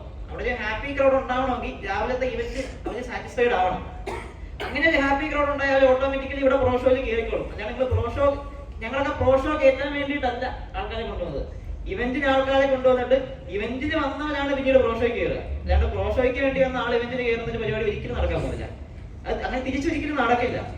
അപ്പൊ നമ്മൾ ആ ഒരു സാറ്റിസ്ഫാക്ഷൻ നോക്കുമ്പോൾ നമുക്ക് മനസ്സിലായി ഇലക്ഷനൊക്കെ വന്നു കഴിഞ്ഞാൽ നടക്കില്ല, നമ്മുടെ കയ്യിൽ നിൽക്കില്ല, ആൾക്കാർ വേണം, സമയം കിട്ടില്ല. അതായിരുന്നു അതുകൊണ്ട് മാത്രമാണ്. പിന്നെ വയ്യ, ഇലക്ഷന് വേണ്ടി പോവാൻ വയ്യ, തമ്മി കുതിര കാലുവെട്ടതായി പണിയായി നമ്മൾ കാണാറുണ്ട്. നമ്മുടെ സീനിയറിലൊക്കെ തല്ലായി പിടിയായി വയ്യ, അതുകൊണ്ടാണ്. അല്ലാണ്ട് അങ്ങനെ പ്രത്യേകിച്ച് പൊളിറ്റിക്കൽ അജണ്ട ഉണ്ടായിട്ടല്ല. ഇതില് കൂടെ ആഡ് ചെയ്യാൻ നസീബ് പറഞ്ഞ പോലെ തന്നെ ലൈക്ക് ഒരു സൈഡ് ലൈക്ക് ഇപ്പൊ ഇലക്ഷൻ ജയിക്കുമ്പോൾ ഒരു സൈഡ് ലൈക്ക് കോറായിട്ട് നിൽക്കും, മറ്റേ സൈഡ് ചിലപ്പോൾ ട്രിപ്പും ആ രീതിയിലേക്ക് പോകും. അപ്പൊ അവിടെ പ്രശ്നം വരാൻ പോകുന്നത് ഇപ്പൊ ചിലപ്പോൾ 2 സൈഡിലും അവർ ജയിച്ചു കഴിഞ്ഞാൽ നിൽക്കാൻ പോകുന്നത് ഫോർ എക്സാമ്പിൾ PRC ഹെഡോ മാർക്കറ്റിംഗ് ഹെഡോ. അപ്പൊ 2 സൈഡിലും നിൽക്കുന്ന ആൾക്കാർക്ക് ഓരോരോ ഐഡിയാസ് ഉണ്ടാവും. അപ്പൊ ഒരു ടീം ജയിക്കുമ്പോൾ മറ്റേ ടീമിന്റെ ഐഡിയാസ് അവിടെ of course sometime they won't share it, ചിലപ്പോൾ അവർ ഷെയർ ചെയ്തൊന്ന് വരും. അപ്പൊ ആ ഐഡിയാസ് അവിടെ കില്ലായി പോവാണ്. അപ്പോ നമ്മൾ എന്താണ് അപ്പൊ നമ്മൾ തിങ്ക് ചെയ്യും 2 ഐഡിയാസ് കൂടി നമ്മളിങ്ങനെ സീനിയേഴ്സിന്റെ ഐഡിയാസ് ഒക്കെ നോക്കുമ്പോൾ 2 ഐഡിയാസ് കൂടി ഒരുമിച്ച് വന്നു കഴിഞ്ഞാൽ ആ ഒരു രാഗമോ ആ ഒരു തത്വയോ കുറച്ചുകൂടി നല്ല ഹൈ ലെവലിലേക്ക് രീതിക്ക് പോകാൻ പറ്റും. അപ്പോൾ നമ്മൾ ആ രീതിയിൽ തന്നെയാണ് തിങ്ക് ചെയ്തതും. എന്താ പറയാ, അപ്പൊ നമുക്കും കമ്പൈൻ ചെയ്ത് നല്ല രീതിയിൽ കൂടുതൽ ഐഡിയാസ് ഉണ്ട്. പിന്നെ നസീം പറഞ്ഞ വേറെ പോയിന്റ് ആയിരുന്നു, എന്താ പറയാ നമ്മുടെ ഓരോ ഈ 40 days പീരീഡിലാണ് പിന്നെ ആകെ നമുക്ക് ടൈം കിട്ടുള്ളൂ വർക്ക് ചെയ്യാൻ. അൻഷ ഫസ്റ്റ് പറഞ്ഞ പോലെ തന്നെ നമുക്ക് തത്വ രാഗോ കണ്ടക്ട് ചെയ്യാൻ പറഞ്ഞു കഴിഞ്ഞാൽ ജസ്റ്റ് 1 or 2 months അല്ല, ഇറ്റ്സ് ലൈക്ക് ഫ്രം 1 year. നമ്മൾ ഇപ്പോഴും ഓർമ്മയുണ്ട്, ലൈക്ക് ഞാൻ ഇപ്പം നമ്മൾ കയറിയപ്പോൾ നമ്മൾ PRC തന്നെ ലൈക്ക് ഫോർ 6 or 8 months വരെ നമ്മൾ പ്ലാൻ ചെയ്യാൻ തുടങ്ങിയിട്ടുണ്ടായിരുന്നു. നമ്മുടെ കൗണ്ട് ഡൗൺ പോസ്റ്റേഴ്സ് ഈ ദിവസം തൊട്ട് ഇറങ്ങണം, ഈ ദിവസം തൊട്ട് നമ്മുടെ ഓരോ ക്രൗഡിനെ നമ്മൾ മാനേജ് ചെയ്യാൻ പോകണം, ഓരോ സ്കൂളിൽസ് പോകണം, ഓരോ കോളേജിൽ ഇൻവൈറ്റ് ചെയ്യാൻ പോകണം. അപ്പോൾ ഫ്രം ലൈക്ക് നമ്മുടെ മറ്റേ ഒരു സെപ്പറേറ്റ് ഏപ്രിൽ തൊട്ട് തന്നെ നമ്മുടെ വർക്ക് തുടങ്ങണം. അപ്പോൾ ഇലക്ഷൻ വന്നു കഴിഞ്ഞാൽ പ്രശ്നം എന്താ വെച്ച് കഴിഞ്ഞാൽ ഇലക്ഷൻ നടക്കാൻ പോകുന്നത് ചിലപ്പോൾ ജൂണോ ആ ടൈം പീരീഡിലായിരിക്കും. അപ്പോൾ ആ ജൂൺ തൊട്ടുള്ള വർക്കാണ് നമ്മൾ ചെയ്യാൻ പറ്റുള്ളൂ. അപ്പോൾ ഏപ്രിൽ മെയിൽ നടക്കാൻ പോകുന്ന ഭയങ്കര ഫീൽഡ് വർക്ക് അവിടെ മിസ്സായി പോവാണ്. അപ്പോൾ നമ്മൾ അപ്പോൾ തന്നെ ഫസ്റ്റ് നമ്മൾ പ്ലാൻ ചെയ്ത് ഏപ്രിൽ തൊട്ട് നമ്മൾ ഫീൽഡ് വർക്ക് ചെയ്യാൻ തുടങ്ങിയത് കൊണ്ടാണ് നമ്മുടെ നസീബ് പറഞ്ഞ പോലെ ആ ഒരു ഈവെന്റിന് ആൾക്കാർ വരാനും തുടങ്ങിയത്. നമ്മൾ ഫസ്റ്റ് ഇയർ ചിലപ്പോൾ കാണുന്നുണ്ടാവുക ജസ്റ്റ് ആ ഒരു 2 months of hard work for the Tathva. പക്ഷെ 2 months അല്ല, നമ്മളതൊരു ഏപ്രിൽ ചിലപ്പോൾ ബിഫോർ ദാറ്റ് ലാസ്റ്റ് ഇയർ തൊട്ടാണ് നമ്മൾ രാഗം തീരുമ്പോൾ തന്നെ നമ്മൾ തുടങ്ങിയിട്ടുണ്ടാവും ആ ഒരു വർക്കിന് വേണ്ടിയിട്ട്. ഫസ്റ്റ് ഇയേഴ്സിന്റെ ഇൻപുട്ടൊക്കെ എടുത്തു പറയാനാണ്. ഞങ്ങളുടെ ഫസ്റ്റ് ഇയേഴ്സ് എങ്ങനെയാണ് പണിയെടുത്തതെന്ന് വെച്ചാൽ ഞങ്ങൾ ശരിക്കും കൈയടിക്കുന്ന രീതിയിൽ ഒരു പണിയെടുത്തിട്ടുണ്ടായിരുന്നു. അതാണ് ഞങ്ങളുടെ ഇവന്റ് കൊണ്ടുവന്നത് 0th attempt എന്ന് പറഞ്ഞിട്ട് ഞങ്ങളുടെ ഇയറിലാണ് ഞങ്ങൾ സ്റ്റാർട്ട് ചെയ്തത്. അത്രയും നാളെ വേറൊരു ഇവന്റ് പേര് വന്നുപോയി, സമസ്യ പറഞ്ഞ ഇവന്റ്. അത് ചുമ്മാ ഒരു ക്വിസ് കോമ്പറ്റീഷൻ ആണ്. അപ്പൊ നമ്മളത് മാറ്റി നമുക്കൊരു JEE മെയിൻ കോളേജ് അത് മോഡൽ ചെയ്യാന്നുള്ള രീതിയിലൊക്കെ 0th attempt നമ്മൾ ഫ്രഷ് ആയിട്ട് കൊണ്ടുവന്നു. അപ്പൊ ഞങ്ങളുടെ ഫസ്റ്റ് ഇയേഴ്സ് സെക്കൻഡ് ഇയേഴ്സ് ഒക്കെ അതിശക്തമായ ഭയങ്കര ഇതായിട്ട് പണിയെടുക്കുന്നുണ്ട്. അവരുടെ ഒരു മോട്ടീവ് എന്ന് പറയുന്നത് അവർക്ക് അതിന് പണിയെടുത്ത് പഠിച്ചിട്ട് വേണം അവരുടെ തത്തയ്ക്കോ അവരുടെ ജാഗ്രത നല്ലോണം ചെയ്യാൻ. ഇപ്പൊ ഇവിടെ ഇങ്ങനെ ഇപ്പൊ യശ്വന്ത് DGP ഉണ്ട്. യശ്വന്തൊക്കെ എനിക്ക് ഓർമ്മയുണ്ട്, തലേന്ന് രാത്രി ഇടുക്കി സ്കൂളിലൊക്കെ ഞങ്ങൾക്ക് എല്ലാ ജില്ലയിലും 2-3 സെന്റർ ഒക്കെ ഉണ്ടായിരുന്നു. ഇടുക്കിയിൽ ഏതോ കാട്ടിലൊക്കെ സെന്റർ ഉണ്ട്, പോകാൻ ആളില്ല, ക്വസ്റ്റ്യൻ പേപ്പർ കൊണ്ടും ആളില്ല. അങ്ങനെ രാത്രി 2 മണിക്കൊക്കെ ഇവിടുന്ന് ബസ് കയറ്റിയൊക്കെ വിട്ടിട്ടുണ്ട്. ഞാൻ പൊക്കോളാം ചേട്ടാന്ന് പറഞ്ഞിട്ട് അങ്ങനെ പോയ ആൾക്കാരുണ്ട്. അങ്ങനെ ഒരു ഡ്രൈവിംഗ് ഫോഴ്സ്, ഒരു മോട്ടിവേഷൻ ഫോഴ്സ് ഞങ്ങൾക്ക് വന്നു. അതായിരുന്നു ഞങ്ങളുടെ യൂണിറ്റ്. ശരിക്കും ഞങ്ങളുടെ യൂണിറ്റ് എന്ന് പറയുമ്പോൾ നമ്മുടെ ഇയറിന്റെ യൂണിറ്റ് ആയിരുന്നു. ഞങ്ങൾക്ക് സഹായിക്കാനായിട്ട് കുറെ ഫസ്റ്റ് ഇയേഴ്സും സെക്കൻഡ് ഇയേഴ്സും നല്ല രീതിയിലുണ്ടായിരുന്നു. സീനിയേഴ്സ് ഇല്ലായിരുന്നു, നമ്മുടെ ജൂനിയേഴ്സ് ആയിരുന്നു. ലൈക്ക് നമ്മുടെ കൂടെ നല്ല സപ്പോർട്ട് ആയിരുന്നു. നസീം പറഞ്ഞ പോലെ തന്നെ സീനിയേഴ്സ് എന്ന് തുടങ്ങി പറയാം. ഇപ്പൊ B16 ആരും ഇവിടെ ഇല്ലാത്തതുകൊണ്ട് എനിക്ക് പറയാം. ഞാൻ B18 ചോദിക്കാം, നിങ്ങൾ പറയാം ഇതേപോലെ സീനിയേഴ്സ് ഒക്കെ ഉണ്ടായിരുന്ന സംഭവം. അജയ് അത് പറയും, അല്ലെങ്കിൽ ഞാൻ പറയും. അജയ് അല്ല, ഈ ഇരിക്കുന്നവരിൽ നിന്ന് തന്നെയാണ് ഞാനെല്ലാം പഠിച്ചത് ആക്ച്വലി. അതുകൊണ്ട് എല്ലാം കുറ്റം പറയാനൊന്നും എനിക്ക് പറ്റൂല. എന്ത് വീഡിയോ വീഡിയോയുടെ സോ എന്താ ചോദ്യം? സീനിയേഴ്സിന്റെ സപ്പോർട്ട് എന്ന് പറയുന്നത് പറയേണ്ട ആവശ്യം വരുന്നില്ല ഇപ്പൊ. അല്ല, എന്നെ സംബന്ധിച്ചോളം ഞാൻ ആദ്യം തന്നെ ക്യാമ്പസ് വരുമ്പോൾ ഇതേ മൈൻഡ് സെറ്റ് തന്നെയായിരുന്നു ആക്ച്വലി. അന്ന് മുതലേ തന്നെ അതായത് ഈ പറയുന്ന ഞങ്ങൾ ഫസ്റ്റ് ഇയറിൽ ജോയിൻ ചെയ്യുമ്പോൾ തന്നെ ടാസ് എന്ന് പറഞ്ഞാൽ അൻഷ ആട്ടോ ടാസ് അൻഷയാണ് എന്നുള്ള രീതിയിൽ എല്ലാവരും സംസാരിച്ചു തുടങ്ങിയിട്ടുണ്ടായിരുന്നു. ഞങ്ങളിപ്പോൾ കൂടെ ഞാൻ ഇന്ന് വന്നപ്പോൾ തന്നെ യശ്വന്തായിട്ട് ഇങ്ങനെ സംസാരിക്കുകയായിരുന്നു. നമ്മൾ കുഴിയെടുത്ത് ഓർമ്മയുണ്ടോ, അവിടെ കുഴിയെടുത്ത അന്ന് അൻഷ വന്ന് നോക്കിയത്. അപ്പോൾ അൻഷ ഇങ്ങനെ വന്നിട്ട് പറയും 4th ഇയേഴ്സിനൊക്കെ പറഞ്ഞിട്ടുണ്ട് ഞാൻ നോക്കിക്കോളാം എന്ന് പറയും. അപ്പോൾ ഇപ്പൊ കുറച്ച് മുമ്പ് പറഞ്ഞു എന്താണ് ഈ ഡ്രൈവിംഗ് ഫോഴ്സ് എന്നുള്ള രീതിയിൽ പറഞ്ഞു. ഇപ്പോൾ ഈ സ്പ്ലിറ്റ് വരുന്നതിന് അഡ്രസ്സ് ചെയ്യുമ്പോഴും ഇതേ ക്വസ്റ്റ്യൻ തന്നെ വരികയാണ്, എന്തുകൊണ്ടാണ് സ്പ്ലിറ്റ് വരുന്നത്? അതായത് ഓക്കെ, ഈ ബാച്ചാണ് ഇപ്പൊ ഇലക്ഷൻ ജയിച്ചത്, അവര് നടത്തുക. അപ്പൊ എന്തുകൊണ്ട് ബാക്കിയുള്ളവർ നോർത്ത് ഈസ്റ്റ് പോകുന്നു? അപ്പൊ പവർ ആണോ ഏറ്റവും വലിയ കാര്യം? അതായത് പവർ ഇല്ലെങ്കിൽ പിന്നെ രാഗത്തിന് വർക്ക് ചെയ്യാനോ രാഗത്തിന് വേണ്ടി കോൺട്രിബ്യൂട്ട് ചെയ്യാനോ മറ്റൊരു ഫാക്ടർ ഇല്ല എന്ന് വരുന്നത് എന്ന് പറയുന്നത് ആക്ച്വലി ഒരു സാഡ് സെനറിയോ ആണ്. അപ്പൊ എന്നെയൊക്കെ സംബന്ധിച്ചോളം ഞാൻ ആലോചിക്കുമായിരുന്നു, അന്ന് തന്നെ ഞങ്ങൾ വരുമ്പോഴും ഇതിരസഫറിന്റെയും അതുൽ മനോഹറിന്റെ ഇലക്ഷൻ കണ്ടിട്ടാണ് വരുന്നത്. അപ്പോൾ വന്നു കയറുമ്പോൾ തന്നെ ഈ തമ്മിത്തല്ലും അങ്ങോട്ടുള്ള ഈ പറയുന്ന പ്രശ്നങ്ങളൊക്കെ കണ്ടു വളരുമ്പോഴും ഞാൻ ആലോചിക്കുന്നത് അന്നത്തെ ഈ പ്രോബ്ലം ഉള്ളതുകൊണ്ടും സ്പ്ലിറ്റ് ഉള്ളതുകൊണ്ടൊക്കെ അവരുടെ രാഗം നടക്കുമ്പോൾ ഇവരുടെ ഈ G17 ബാച്ച് എന്ന് പറയുന്നത് ആണ് കട്ടയ്ക്ക് കൂടുകയെന്ന് എനിക്ക് ഓർമ്മയുണ്ട്. കാരണം ആൾക്കാർ കുറവാണ്, പല കമ്മിറ്റീസിലും മെയിനായിട്ട് വർക്ക് ചെയ്യുന്നതിന് ആൾ കുറവാണ്. അപ്പോൾ ഇവരറിയപ്പെടാൻ പോകുന്നത് ഇപ്പോൾ നീ തുടങ്ങിയപ്പോൾ തന്നെ പറയുന്നുണ്ട് B180 രാഗം എന്നുള്ള രീതിയിൽ അവരുടെ രാഗം അറിയപ്പെടാൻ പോകുന്നത് ചിലപ്പോൾ അവരുടെ ബാച്ചിന്റെ പേര് തന്നെ ആയിരിക്കും. എന്നിട്ടും B117 എന്തിനു വേണ്ടിയിട്ട് അതിന് വേണ്ടി വർക്ക് ചെയ്തു എന്ന് പറയുന്ന ഒരു കാര്യമുണ്ട്. ഫസ്റ്റ് ഇയർ വന്നിട്ട് നമ്മുടെ സെക്കൻഡ് ഇയേഴ്സ് ആയിട്ടുള്ള ഇവരെല്ലാവരും അത് വർക്ക് ചെയ്യുന്നത് കണ്ടിട്ടാണ് ഈ പറയുന്ന ഒരു മൈൻഡ് സെറ്റ് ആക്ച്വലി ഒരു ഡ്രൈവിംഗ് ഫോഴ്സ് എന്നുള്ള രീതിയിൽ നമ്മളും കണ്ട് പഠിക്കണം, നമ്മളും ഇങ്ങനെ ചെയ്തിട്ടാണ് അങ്ങനെ ചെയ്താൽ മാത്രമാണ് ഫൈനൽ ഇയർ ഒക്കെ വരുമ്പോഴത്തേക്കും നമുക്ക് അങ്ങനെ ഒരു ഇത് ഫുൾ ഓഫ് ചെയ്യാനുള്ള സ്ട്രെങ്ത്തും കപ്പാസിറ്റി ഉണ്ടാവുള്ളൂ. അല്ലെങ്കിൽ ആ ഒരു എന്താ പറയുക, ആ ഒരു ബന്ധങ്ങൾ ഡെവലപ്പ് ചെയ്യാനും എല്ലാം തന്നെ ഡ്രൈവിംഗ് ഫോഴ്സ് എന്ന് പറയുന്നത് ആക്ച്വലി നമ്മുടെ സീനിയേഴ്സ് അവർക്ക് വേണ്ടിയിട്ട് സെൽഫ്ലെസ് എന്ന് വേണമെങ്കിൽ പറയാം. അവര് ഒരിക്കലും അറിയപ്പെടാൻ പോകുന്നില്ല, പൊസിഷൻസും അല്ല, ജസ്റ്റ് എക്സിക്യൂട്ടീവ്സ് ആണ്. ഈ പൊസിഷന് വേണ്ടിയിട്ടും പവറിന് വേണ്ടിയിട്ടോ ഒന്നും അല്ല ഇവരൊന്നും നമ്മൾ വർക്ക് ചെയ്യുന്നത്. പക്ഷെ അവരുടെ വർക്കിങ്ങും ഒരുപാട് രീതിയിൽ ബിയോണ്ട് 70 വർക്കുകൾ അവരുടെ തത്വയ്ക്കായാലും ശരി രാഗത്തിനായാലും ശരി ഞങ്ങൾ കണ്ടിട്ടുണ്ട്. അപ്പൊ ഞങ്ങളുടെ സീനിയേഴ്സിന്റെ വർക്ക് കണ്ടിട്ട് തന്നെയാണ് ശരിക്കും മേ ബി ബിയോണ്ട് 70 ഇതേപോലെ സ്പ്ലിറ്റ് വന്ന് അടി ഉണ്ടാക്കി പോയായിരുന്നെങ്കിൽ ചിലപ്പോൾ ഞങ്ങൾക്ക് ഇതേ ഡ്രൈവിംഗ് ഫോഴ്സുകളുടെ ബിയോണ്ട് 8 നിൽക്കുമായിരുന്നു എനിക്കറിയില്ല. അവര് ആ ഒരു യുണൈറ്റഡ് ആയിട്ട് വർക്ക് ചെയ്യുന്നത് നമ്മൾ കണ്ടു വളർന്നുകൊണ്ട് തന്നെയാണ് നമുക്കും ആ ഒരു കൈൻഡ് ഓഫ് എത്തിക്സും മൊറാലും ഒക്കെ ഡെവലപ്പ് ആയിട്ട് വന്നിട്ടുണ്ടായിരുന്നു. ഇവൻ ആ ഒരു ബന്ധം കൊണ്ട് തന്നെയാണ് ഇപ്പോൾ ഓൺലൈനിൽ ഇവര് രാഗം ഓൺലൈനാണ് ഫസ്റ്റ് ടൈം ആ രാഗം ഓൺലൈൻ നടത്തുന്നത് ഇവരാണ്. അപ്പോൾ അതുവരെ ഇപ്പോൾ തത്വയുടെ കേസസിൽ വർക്ക്ഷോപ്പുകളും ലെക്ചേഴ്സും നമുക്കൊരു പരിധിവരെ അഡ്ജസ്റ്റ് ചെയ്യാം. പക്ഷെ രാഗം അങ്ങനെയല്ല. അപ്പൊ ആദ്യത്തെ ഓൺലൈൻ രാഗ നടത്തുമ്പോഴും ഇപ്പോൾ ശ്രീനാഥ് ആയാലും എല്ലാവരും ആദ്യം നമ്മളെ വിളിച്ചിട്ട് കൂടെ നിൽക്കണേടാന്ന് പറയുന്നത് അവർ വിശ്വസിക്കുന്ന നമ്മൾ നിൽക്കുന്നു വിശ്വസിക്കുന്നതും അവരവരുടെ സീനിയേഴ്സിന് വേണ്ടി വർക്ക് ചെയ്തിട്ടുണ്ട് എന്നുള്ളൊരു ഫാക്ടർ ഉണ്ട്. അല്ലാതെ എന്തോ പവർ കിട്ടാൻ വേണ്ടിയിട്ടോ അങ്ങനെയൊന്നുമില്ല. അപ്പൊ ഒരു ആത്മബന്ധം തീർച്ചയായിട്ടും ഞങ്ങൾക്ക് ഞങ്ങളുടെ സീനിയേഴ്സിനോട് ഉണ്ടായിട്ടുണ്ട്. എനിക്കത് ആഡ് ചെയ്യാൻ കൂടി ഉണ്ടായിരുന്നു. നമ്മൾ ഓൺലൈൻ റാഗം നടക്കുമ്പോഴും അജയ് ലൈക്ക് PRC ആ രീതിയിൽ നിൽക്കുമ്പോൾ അജയ് വൺ രീതിയിൽ സപ്പോർട്ട് ഉണ്ടായിരുന്നു. സത്യം പറഞ്ഞു കഴിഞ്ഞാൽ ലൈക്ക് അജയും ആ രീതിയിൽ നിന്നില്ലെങ്കിൽ പ്ലാൻ അല്ല ഞാൻ നീ